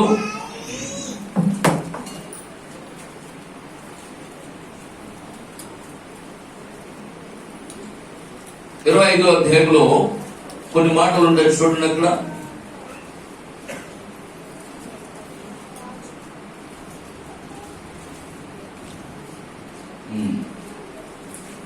45వ వాక్యం. అందుకు ఆయన విగ్రహాభిప్రాయంగా మీరులో ఒకరికైనా మీరు ఎలాగూ చేయలేదు కనుక నాకు చేయలేదని మీతో నిశ్చయముగా చెప్పుచున్నానని. ఆమేన్. హల్లెలూయా, దేవునికి స్తోత్రం కలుగును గాక, దేవునికి మహిమ కలుగును గాక. ఆమేన్. ఆయన ఏమై ఉన్నాడంటే పిల్లరా, నీతి గల న్యాయాధిపతిగా ఉన్నాడు. ఆమేన్. హల్లెలూయా. ఎవరంటే వీళ్ళు? అలుపులు. ఎవరు వీళ్ళు? అలుపులైనటువంటి వారు. దేవునికి స్తోత్రం. హల్లెలూయా. ఇంకా ఇంకా మనం గమనించినట్లయితే ఇక్కడ మేకలు అంటున్నాడు. ఏమంటున్నాడు? మేకలు అంటున్నాడు, గొర్రెలు అంటున్నాడు. గొర్రెలు, మేకలు. మేకలు ఎక్కడ ఉన్నాయి? ఈ ఎడమ వైపున. గొర్రెలు ఎక్కడ ఉన్నాయి? కుడి వైపున. రాజ్యం ఎక్కడ సిద్ధపరిచాడంట? రాజ్యం ఎప్పుడు సిద్ధపరిచాడు? భూమికి పునాదులు వేయక మునిపే రాజ్యాన్ని సిద్ధపరిచాడు ఆయన. దేవునికి స్తోత్రం. హల్లెలూయా. చూడండి ఆ 31లో చెప్పినటువంటి మాట, తన మహిమతో మనుష్య కుమారుడు ఆయనతో కూడా సమస్త దూతలతో వచ్చినప్పుడు ఆయన తన మహిమ గల సింహాసనం మీద ఆసీనుడయుండును. అప్పుడు సమస్త జనులు ఆయన ఎదుట పోగు చేయబడుదురు. దేవునికి స్తోత్రం. హల్లెలూయా, దేవునికి స్తోత్రం కలుగును గాక. సింహాసనం మీద ఆసీనుడవుతున్నప్పుడు ఆయన నీతి సూర్యుడిగాను నీతి గల న్యాయాధిపతిగాను ఆయన సింహాసనం అధిష్ఠించబోతున్నాడు. ఆమేన్. అలాంటి సమయంలో అక్కడ ఏం జరుగుతుంది? తీర్పు జరుగుతుంది. కనుక యేసుక్రీస్తు ప్రభువు ఒక దినాన్న నీతివంతుడైనటువంటి న్యాయాధిపతిగా ఈ భూమి మీదకి వచ్చినప్పుడు మనుషులందరూ మరి ప్రభు ఎదుట పోగు చేయబడతారంట. ఎలా పోగు చేయబడతారంటే చూడండి, పాపులు మేకలు గాను, నీతిమంతులు గొర్రెలు గాను. చెప్పనా? పాపులు మేకలు గాను, నీతిమంతులు గొర్రెలు గాను. దేవుని స్తోత్రం. ఆ గొర్రెల వలె నీతి గల న్యాయాధిపతి ఎదుట పోగు చేయబడుదురు. ఆమేన్. దీనిని బట్టి వారిని మేకలు, గొర్రెలని, పాపులు, నీతిమంతులని తెలిసి చెప్పేశాడు ప్రభు. అందుకే అన్నాడు, ఆశీర్వదించబడిన వారు ఉన్నారు, శపించబడిన వారు ఉన్నారు. ఆశీర్వదించబడిన వారికి ఏం సిద్ధపరిచాడంట? ఒక రాజ్యం సిద్ధపరిచాడంట. అది ఎప్పుడు సిద్ధపరిచాడంట? భూమి లోకము పుట్టుక మునిపే దేవుడు నీ కొరకు ఒక లోకాన్ని సిద్ధపరిచాడు. దేవునికి స్తోత్రం కలుగును గాక. హల్లెలూయా, దేవునికి మహిమ కలుగును గాక. కనుక దానిని స్వాధీనపరచుకోబోతున్నాం. దానిని స్వాధీనపరచుకోవాలంటే మనం ఏం కలిగి ఉండాలి తెలుసా? నిష్కళంకమైన భక్తి కలిగి ఉండాలి. చెప్పండి, ఏం కలిగి ఉండాలి? దేవుడు సిద్ధపరిచిన రాజ్యమును స్వతంత్రించుకోవాలంటే, నేను మళ్ళీ చెప్తున్నాను, జాగ్రత్తనండి. దేవుడు నీ కొరకు నా కొరకు సిద్ధపరచబడినటువంటి రాజ్యమును స్వతంత్రించుకోవాలంటే మనం ఏం కలిగి ఉండాలి? నిష్కళంకమైన భక్తి కలిగి ఉండాలి. దేవునికి స్తోత్రం. హల్లెలూయా, దేవునికి మహిమ కలుగును గాక. కనుక యాకోబు రాసినటువంటి పత్రిక 1వ అధ్యాయం 27వ వాక్యం. యాకోబు రాసిన పత్రిక 1వ అధ్యాయం 27వ వాక్యం చూడండి. తండ్రి అయిన దేవుని ఎదుట పవిత్రము నిష్కళంకమైన భక్తి ఏదనగా దిక్కులేని పిల్లలను ఎవరంట? దిక్కులేని పిల్లలు, విధవరాండ్రు, వారి ఇబ్బందులలో పరామర్శించట, ఇహలోక మాలిన్యం కనకంటకుండా. ఏంటి ఆ భక్తి? చెప్పండి, ఏం భక్తి అది? ఏం భక్తి? బరి భక్త, గురు భక్త? చెప్పండి, ఏ భక్తి అది? నిష్కళంకమైన భక్తి ఏదనగా, నిష్కళంకమైన భక్తి ఏదనగా ఏంటంట భక్తి? విధవరాండ్రులను, దిక్కులేని పిల్లలను వారి ఇబ్బందులలో పరామర్శించుట. ఈ లోక మాలిన్యం, ఈ లోక మాలిన్యం రాసుకోవాలి కదమ్మా, మరి పెళ్లి కదమ్మా, కొంతంతైనా రాసుకోవాలి, పూసుకోవాలి, మామిడాకులు పట్టుకొచ్చి కట్టుకోవాలి, గుమ్మడికాయలు పట్టుకొచ్చి తగిలించుకోవాలి. ఇదంతేంటి? ఇహలోక మాలిన్యం. చిన్ని గారి ఇంటికాడ ఏమైనా మామిడాకులు కనపడ్డాయా? పసుపు ఎక్కడ రాసుకున్నారా? అందుకే పాస్టర్ అన్నారు, ఏమన్నారు? ఇది 100% క్రైస్తవ వివాహము, ఇది 100% వర్తమాన వివాహం. ఒక భూలోకంలో ఒక సేవకుడి నీ కొరకు అంతగా సాక్ష్యం చెప్తుంటే, మరి పరలోకంలో దేవదూత నీ కొరకు సాక్ష్యం ఇవ్వా? ఆమేన్, హల్లెలూయా, దేవునికి మహిమ కలుగును గాక. యోహాను గారికి అలా చేయాలని అంత ఆనందం అయిపోతుంది. వాళ్ళ అబ్బాయికి పెద్ద కొడుకి ఇంత చెయ్యాలా, పెళ్ళంటే ఇట్లా చేయాలా? మొన్న నుంచి అంటాను నా దగ్గర, చేస్తే అలా చేయాలండి వివాహం. పొలం చూడకూడదు, మొత్తం చూడకూడదు, విన్నారా? కట్నం చూడకూడదు, అటు చెయ్యాలి భాష గారు మా అబ్బాయి వివాహం అండి. హల్లెలూయా. కనుక ఇహలోక మాలిన్యము అంటకుండా అది నిన్ను నువ్వే కాపాడుకోవాలి. అదే నీకేంటంటే నిష్కళంకమైన భక్తి. దేవునికి స్తోత్రం కలుగుతుంది. కనుక దేవుని ఎదుట నిజమైనటువంటి సరైనటువంటి నికర్సైనటువంటి భక్తి ఏంటంటే పేదలను, తట్టు లేని వారిని, దిక్కు లేని వారిని, చూడండి విధవరాండ్రులను ఇబ్బందులు పరామర్శించడం ఇది నిజమైన నిష్కళంకమైన భక్తి. నీవు ఎవరికి సహాయం చేయాలో తెలుసా? ఆమేన్. యేసు ప్రభు చెప్పారు, ఎవరికి సహాయం చేయాలి? శాస్త్రం ఏమని? అట్టెట్టు నమ్మకంట. మీకు తెలియదమ్మా? నా నోటితో చెప్పిస్తారా? అట్టెట్టు నమ్మకే, అట్టున్నర తిరిగి పెట్ట. కానీ యేసు ప్రభు ఏం చెప్పాడు తెలుసా? అసలు నీకు అట్టే పెట్టడానికి లేనప్పుడు అట్టి అర్థమవుతుందా? అసలు నీకు తిరిగి మళ్ళీ అట్టున్నర పెట్టేసి వ్యక్తికి వెళ్ళి పెట్టవాగా. అసలు నీకు అరట్టు కూడా పెట్టడానికి లేనవాడి దగ్గరికి వెళ్ళి అట్టించేయి. ఇంక నీకు మళ్ళీ తిరిగి ఆవిడ ఏమి ఇవ్వదు. అప్పుడు పరలోకమందున్న నీ తండ్రి నీకు ప్రతిఫలం ఇస్తాడు. హల్లెలూయా. నీకు ఇచ్చిన వాడికే నువ్వు ఇస్తే నీకు తిరిగి వాడు ఇచ్చేస్తాడు. నువ్వు చేసిన దానికి నీకు ప్రతిఫలం దక్కదు. ఆమేన్, హల్లెలూయా. కనుక తిరిగి ఇవ్వలేని వారికి, నిస్సహాయ స్థితిలో ఉన్న వారికి సహాయం చేయి. నీకు దేవుని సహాయం అందుతుంది. పేదలకు చేసే సేవ వేరు. జాగ్రత్తగా వెళ్ళండి అని చెప్పే మాటలు. ఇక్కడ ట్విస్ట్ ఉంటుంది. ఇక్కడ కొంచెం మీరు జాగ్రత్తగా మీ మనసులో ఇక్కడ పెట్టండి. పని అయిపోతుందా? సరే, కొద్ది నిమిషాలు చల్లగా ఉంది కాబట్టి కొంచెం నిమిషాలు రూపు పట్టండి. ఈ రెండు చెప్పి ముగిస్తాను. ఏంటది? నిష్కళంకమైన, రెండోది సంపూర్ణమైన. రెండు రకాల భక్తులు ఉన్నాయి. ఈ రెండు రకాల భక్తి మీరు నేర్చుకోవాలి. ఓకేనా? హల్లెలూయా. కనుక బైబిల్ చెప్తుంది, పేదలను కటాక్షించువాడు యెహోవాకి అప్పించువాడు. అంటే యెహోవాకి అప్పించేంత గొప్పడు మనం కాదు. కానీ ఆయన ఏమంటున్నాడు? నేను ఆకలి కొన్నప్పుడు నాకు ఆహారం పెట్టాడు, నాకు దాహమైనప్పుడు దాహం ఇచ్చాడు, నాకు బట్టలే లేనప్పుడు నాకు బట్టలు ఇచ్చాడు, నేను శరసాల్లో ఉన్నప్పుడు నన్ను చూడడానికి వచ్చాడు, నాకు అనారోగ్యం చేసినప్పుడు నన్ను పరామర్శించాడు. ఏ ప్రభువా, ఏంటి ఇంకెప్పుడు చేసాం మేము? ఎంతసేపు స్తోత్రం అయినా స్తోత్రం ప్రభా, నాకు అది నైనా, నాకు ఇది ప్రభా అంటనే తప్ప లాక్కోవడమే తప్ప ఎప్పుడు నీకు ఇచ్చావు? హల్లెలూయా. మీకు అర్థమవుతుందా? మీకు అర్థమవుతుందా? నేను చెప్పే మాటలు మీకు అర్థమవుతున్నాయా?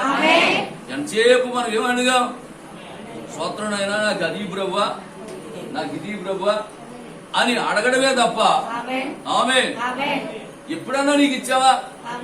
ఇచ్చారంటున్నాడు దేవుడు. మీకు అర్థమవుతుందా నా మాట? ఇచ్చావు నువ్వు ఇచ్చావు నాకు. ఎప్పుడు ఇచ్చావు ప్రభా? అదే నేను ఆ రోజు ఆకలిగా ఉన్నాను, ఆ రోడ్డు పక్కన ఆ కూర్చున్నప్పుడు నువ్వు నన్ను చూసావు. ఆమె నువ్వు నా దగ్గరికి వచ్చావు. ఇంకో పాస్టర్ గారి దగ్గరికి వెళ్ళావు. ఒక ప్లేట్ లో అన్నం పెట్టించావు, ఇంత పచ్చడి వేసావు, ఇంత పప్పు వేసావు, ఇంకో అది మూట కట్టావు, వాటర్ బాటిల్ పెట్టుకున్నావు, కవర్ లో పెట్టుకున్నావు, పట్టుకొచ్చి నాకు ఇచ్చావు. ఎస్ నేనే. హల్లెలూయా. దేవునికి స్తోత్రం కలుగును గాక. నీకు వస్త్రం ఎప్పుడు ఇచ్చాను ప్రభా? అదే నేను ఆ లంకల కొడేరు టర్నింగ్ లో బస్ స్టాండ్ పక్కన నా మీద నూలు పోగు కూడా లేనప్పుడు, నూలు పోగు కూడా నా ఒంటి మీద లేనప్పుడు నేను అనాథగా రోడ్డు మీద పడి ఆ చలిలో ఆ మంచులో పడుతుంటే అందరూ వెళ్ళిపోతున్నారు. కానీ ఆ రోజు నువ్వు నాకు వస్త్రం పంపించావు కదా. ఆ వస్త్రం పట్టుకెళ్ళింది కండుకొని అబ్రాం, ఆ వస్త్రాన్ని పంపింది నేను. హల్లెలూయా. అర్థమవుతుందా? నువ్వెప్పుడు ఇచ్చావు ప్రభు? నేను నీకు ఎప్పుడు ఇచ్చాను ప్రభా అంటే ప్రభు అంటున్నాడు, నువ్వు నాకు వస్త్రం ఇచ్చావు. వస్త్రం లేనప్పుడు. ఆమేన్. హల్లెలూయా. కనుక వారి ఇబ్బందుల్లో పరామర్శించడం, యుద్ధరాంటులను ఆదుకోవడం. ఆమేన్. కనుక ప్రియమైనటువంటి దేవుని బిడ్డలారా, ఇక్కడ ఈ సబ్జెక్ట్ మీరు జాగ్రత్తగా గమనించండి. వింటున్నారా? హల్లెలూయా. దేవునికి మహిమ కలుగును గాక. జాగ్రత్తగా వినండి. మరి మిక్కిలి అలుపులేని ఈనా సహోదరులు ఏమన్నాడు అక్కడ? మిక్కిలి అలుపులైన ఈనా సహోదరులు ఎవరికి చేశారంట? 45వ వాక్యం. అందుకే ఆయన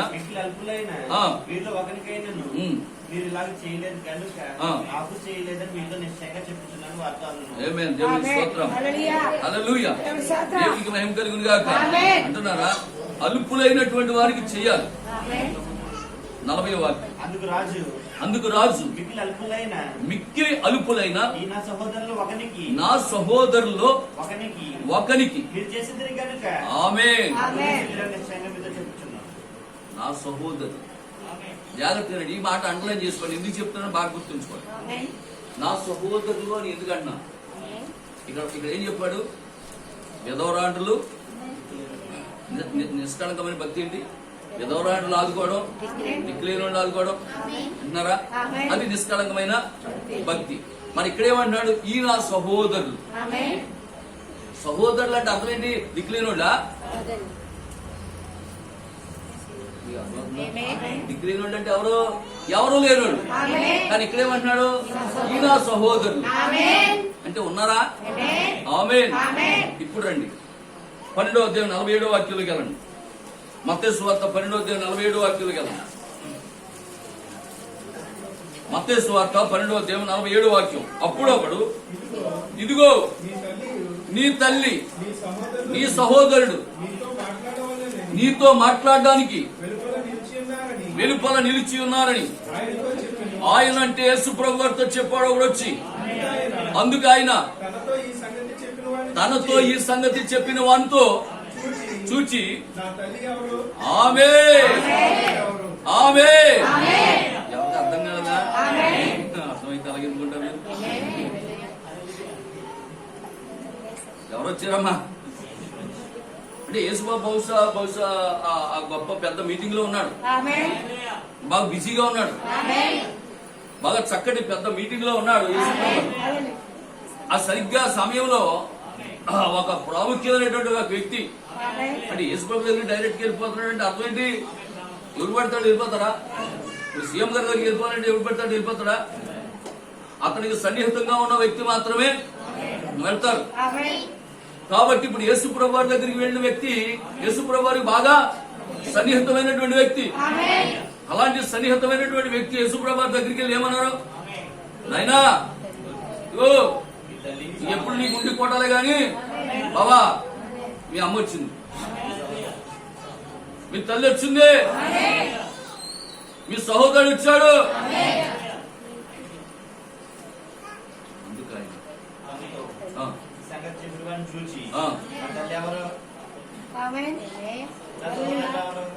నిన్న పాస్ గారు ఏమన్నారు? సింధికి బాగా కోపం ఎక్కువ అన్నారా?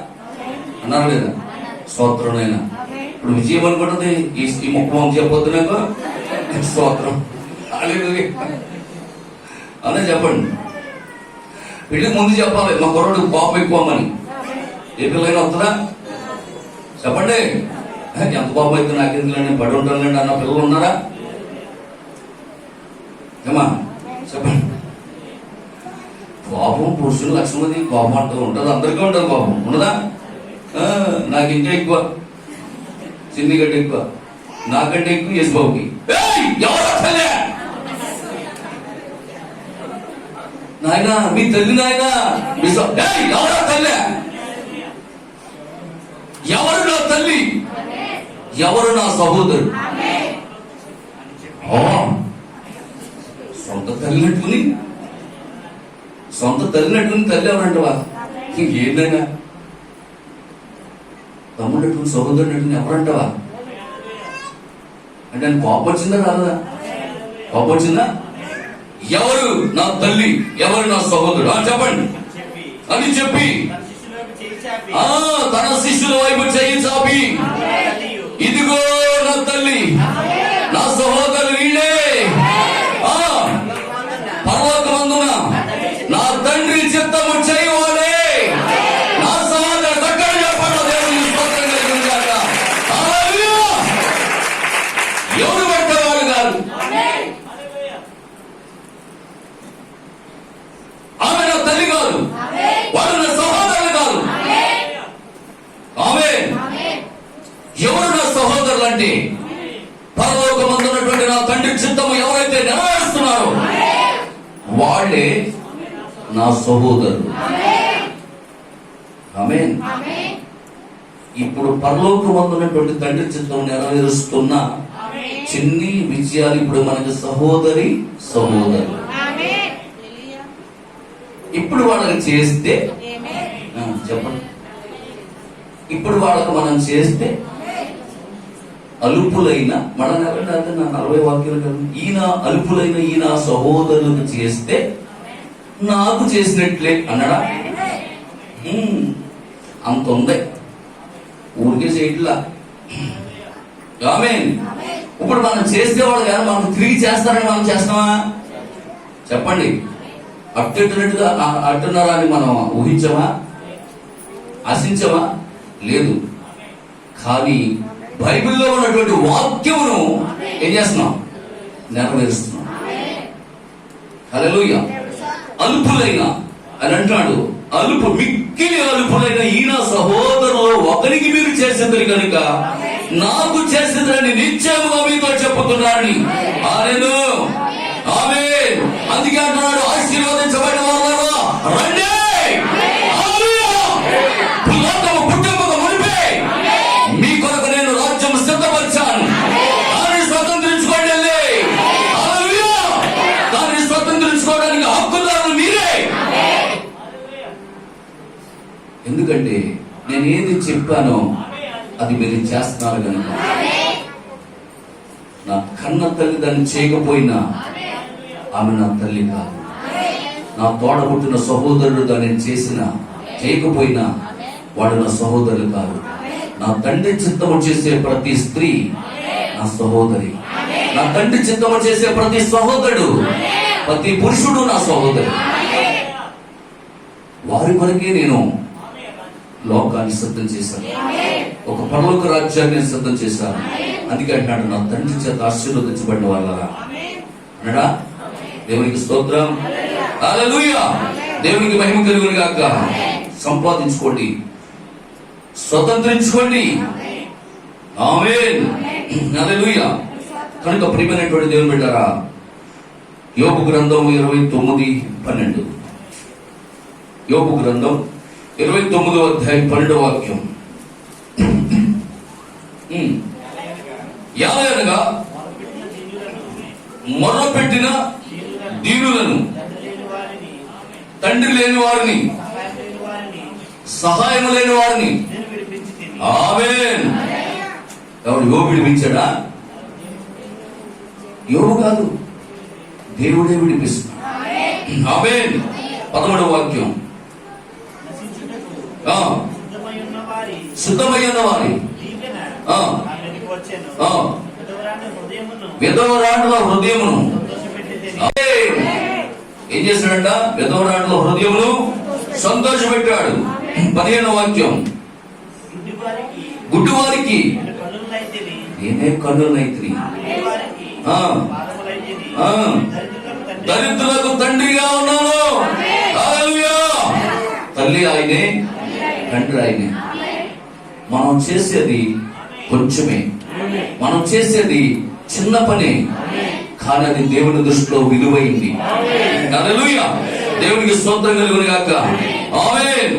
కనుక లోకం పుట్టక ముందే దేవుని చేత సిద్ధపరచబడినటువంటి రాజ్యం ఎవరికి ఇస్తానంటున్నాడు దేవుడు? అల్పులైన ఈ నా సహోదరులని ఎవరైతే గుర్తించి వారికి చేస్తారో అలాంటి వారికి నేను ఏం సిద్ధపరచాడంట? రాజ్యం సిద్ధపరచాడంట. హల్లెలూయా. దేవునికి స్తోత్రం కలుగును గాక.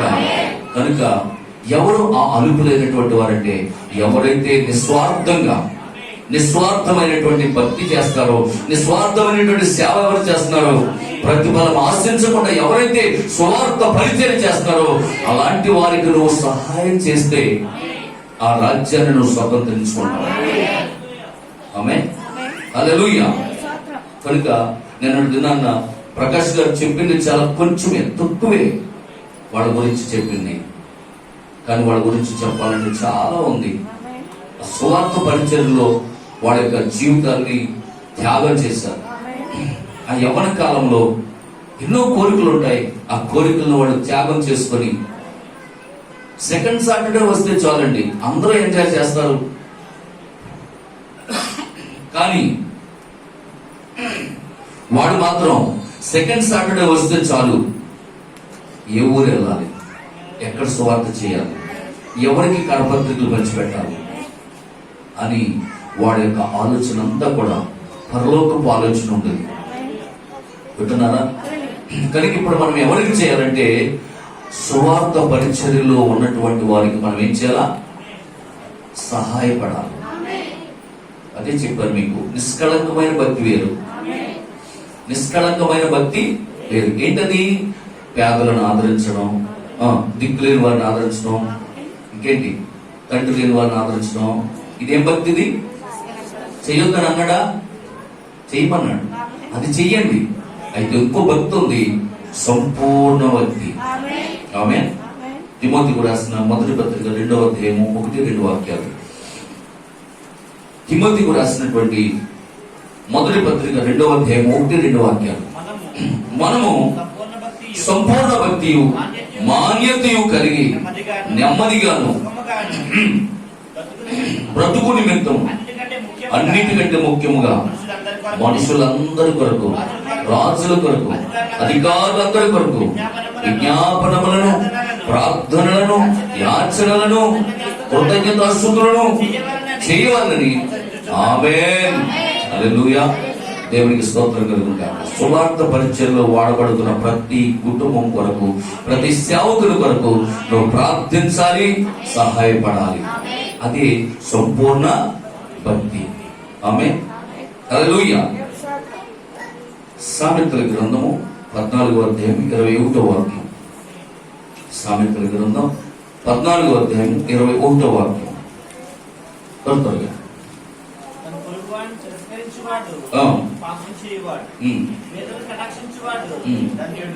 ఎవరు ధన్యులు? ఇప్పుడు పేదలను కటాక్షించువాడు ధన్యుడు.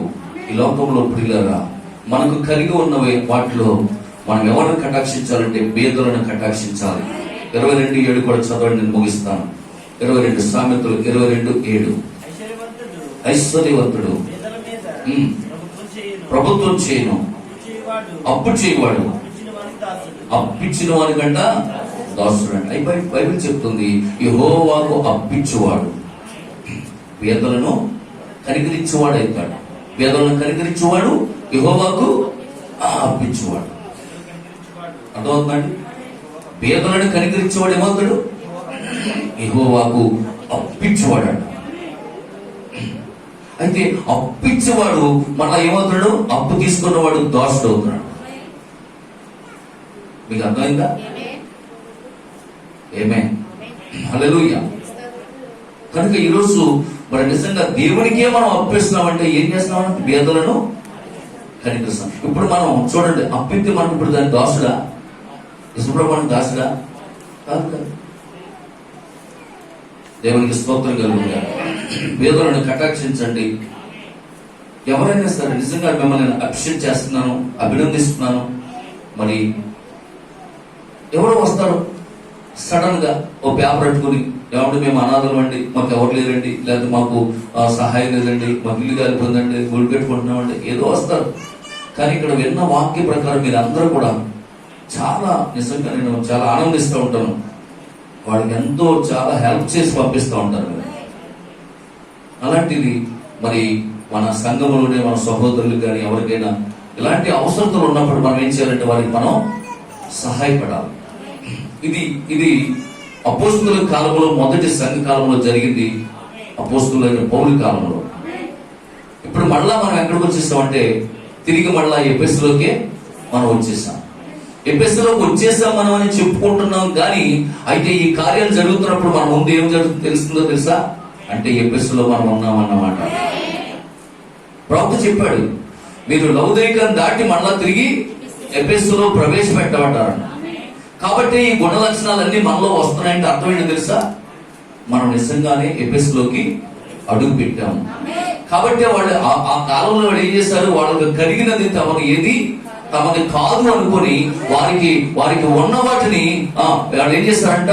పంచిపెట్టారంట. వాళ్ళు పంచిపెట్టారంట. ఉన్న వాటిని అవి ఏవి కూడా మావి కాదు అనుకుని వాళ్ళు ఏం చేస్తారంట? పంచిపెట్టారంట. అక్కరగా ఉన్న వాడికి ఏదైతే పొదువుగా ఉందో వాళ్ళకి ఏం చేశారంట? వాళ్ళు పంచిపెట్టారంట. పంచిపెట్టినా సరే వాళ్ళకంటే ఇంకా సమృద్ధిగా ఉందంట. వాళ్ళకి పొదువు లేదంట. ఇవాళ మనలో చాలా మంది మరి సహకరించాం, ఎంతో మంది ఎన్నో రకాలుగా ఆర్థిక పరంగా. కాబట్టి డబ్బున్న వాళ్ళని చేయలేదు. వాళ్ళు ఆర్థిక పరంగా లేనోళ్ళు కూడా పాపం చాలా మంది లేనోళ్ళు కూడా సహకరించారు. కారణం ఏంటో తెలుసా? వాళ్ళు ఎందుకు సహకరించారు? ఒక ప్రేమ, దేవుని ప్రేమ. కేవలం దేవుని ప్రేమ వల్ల వాళ్ళు వచ్చి సహకరించి మరి ఈ రోజు ఎంత గొప్పగా జోన వచ్చి ఈ సంఘం గురించి ఎంత సాక్ష్యం ఇస్తున్నారు. ఏదో రత్నరాజు గారు సాక్ష్యం ఇచ్చారు. దేవునికి స్తోత్రం కలుగుగా. ఈ మందిరంలో అడుగు పెట్టిన తర్వాత నా జీవితం మారింది, నాకు మారు మనసు కలిగింది. కొన్ని సంవత్సరాలుగా నేను మందిరానికి వెళ్తున్నాను, కానీ నా స్నేహితుల వల్ల బానిస అయ్యి త్రాగుడుకు వ్యసనాలకు అలవాటు పడ్డాం. కానీ ఒక్కరోజు ఈ మందిరంలో అడుగుపెట్టి వాక్యం విన్నప్పుడు నా జీవితం మారింది, నా మారు మనసు కలిగింది. ఇప్పుడు అసలు కనీసం ఆ బ్రాంది బాటిల్ వాసన తినేసి తిరగబడుతున్నాను. అంతేనండి. దేవునికి స్తోత్రం. మన మధ్యలో ఉన్న సహోదరుడు నాని కూడా అంతే. గతంలో చర్చిలకు వెళ్తూ ఉండేవాడు, అనేక సంఘాలకు తిరిగినా సరే మరి ఆదివారం ప్రార్థన అయిపోయిన తర్వాత సినిమాలకు వెళ్తూ ఉండేవాడు. ఎన్నో సినిమాలు చూస్తూ ఉండేవాడు, ఎన్నో రకాలుగా ఉండేవాడు. అయితే ఈ మందిరానికి అడుగు పెట్టిన తర్వాత సహోదరు దీవెన తీసుకొచ్చింది పోలపల్లి నుంచి. ఆ బాబు సాక్ష్యం ఇచ్చాడు పోయిన నెలలో. ఈ మందిరంలో అడుగు పెట్టిన తర్వాత నా జీవితం బాగుపడ్డది. మానేశాడు, సినిమాలు మానేశాడు. తన జీవితం దేవుని కొరకు సమర్పించుకున్నాడు. హల్లెలూయా. కనుక పిల్లల రెండు రకాల భక్తులు ఉన్నాయి. ఒకటి నిష్కళంకమైన భక్తి, రెండు సంపూర్ణమైన భక్తి. నువ్వు చేసే భక్తి నిస్వార్థంగా చేయండి, సేవ నిస్వార్థంగా చేయండి. ఎవరికి మీరు రూపాయి ఇస్తున్నారు? ఏ సేవకుడికి మీరు రూపాయి పంపిస్తున్నారు? ఆ సేవకుడు నిష్కళంకమైన భక్తి చేస్తూ నిస్వార్థంగా చేస్తూ సేవ ఎవరికి ఆధారంగా లేదా ఎవరికి ఆ ఇచ్చినటువంటి మీరు ఇచ్చిన డబ్బు ఎవరికి పంచిపెడుతున్నారు? దేవునికి స్తోత్రం. అది మీరు గమనించి మీరు సేవకు సహకరించారు. హల్లెలూయా. దేవునికి మహిమ కలుగును గాక. God bless. దేవుడు మిమ్మల్ని అందరూ దీవించును గాక. అందరూ కూడా లేచి నిలబడదాం. అందరూ కూడా లేచి నిలబడదాం. ప్రభు సన్నిధిలో మనం అందరూ కూడా ఒక్క నిమిషము చిన్న ఆరాధన జరిగించుకొని దేవుని సందులో ప్రార్థన పడుకుందాం. హల్లెలూయా.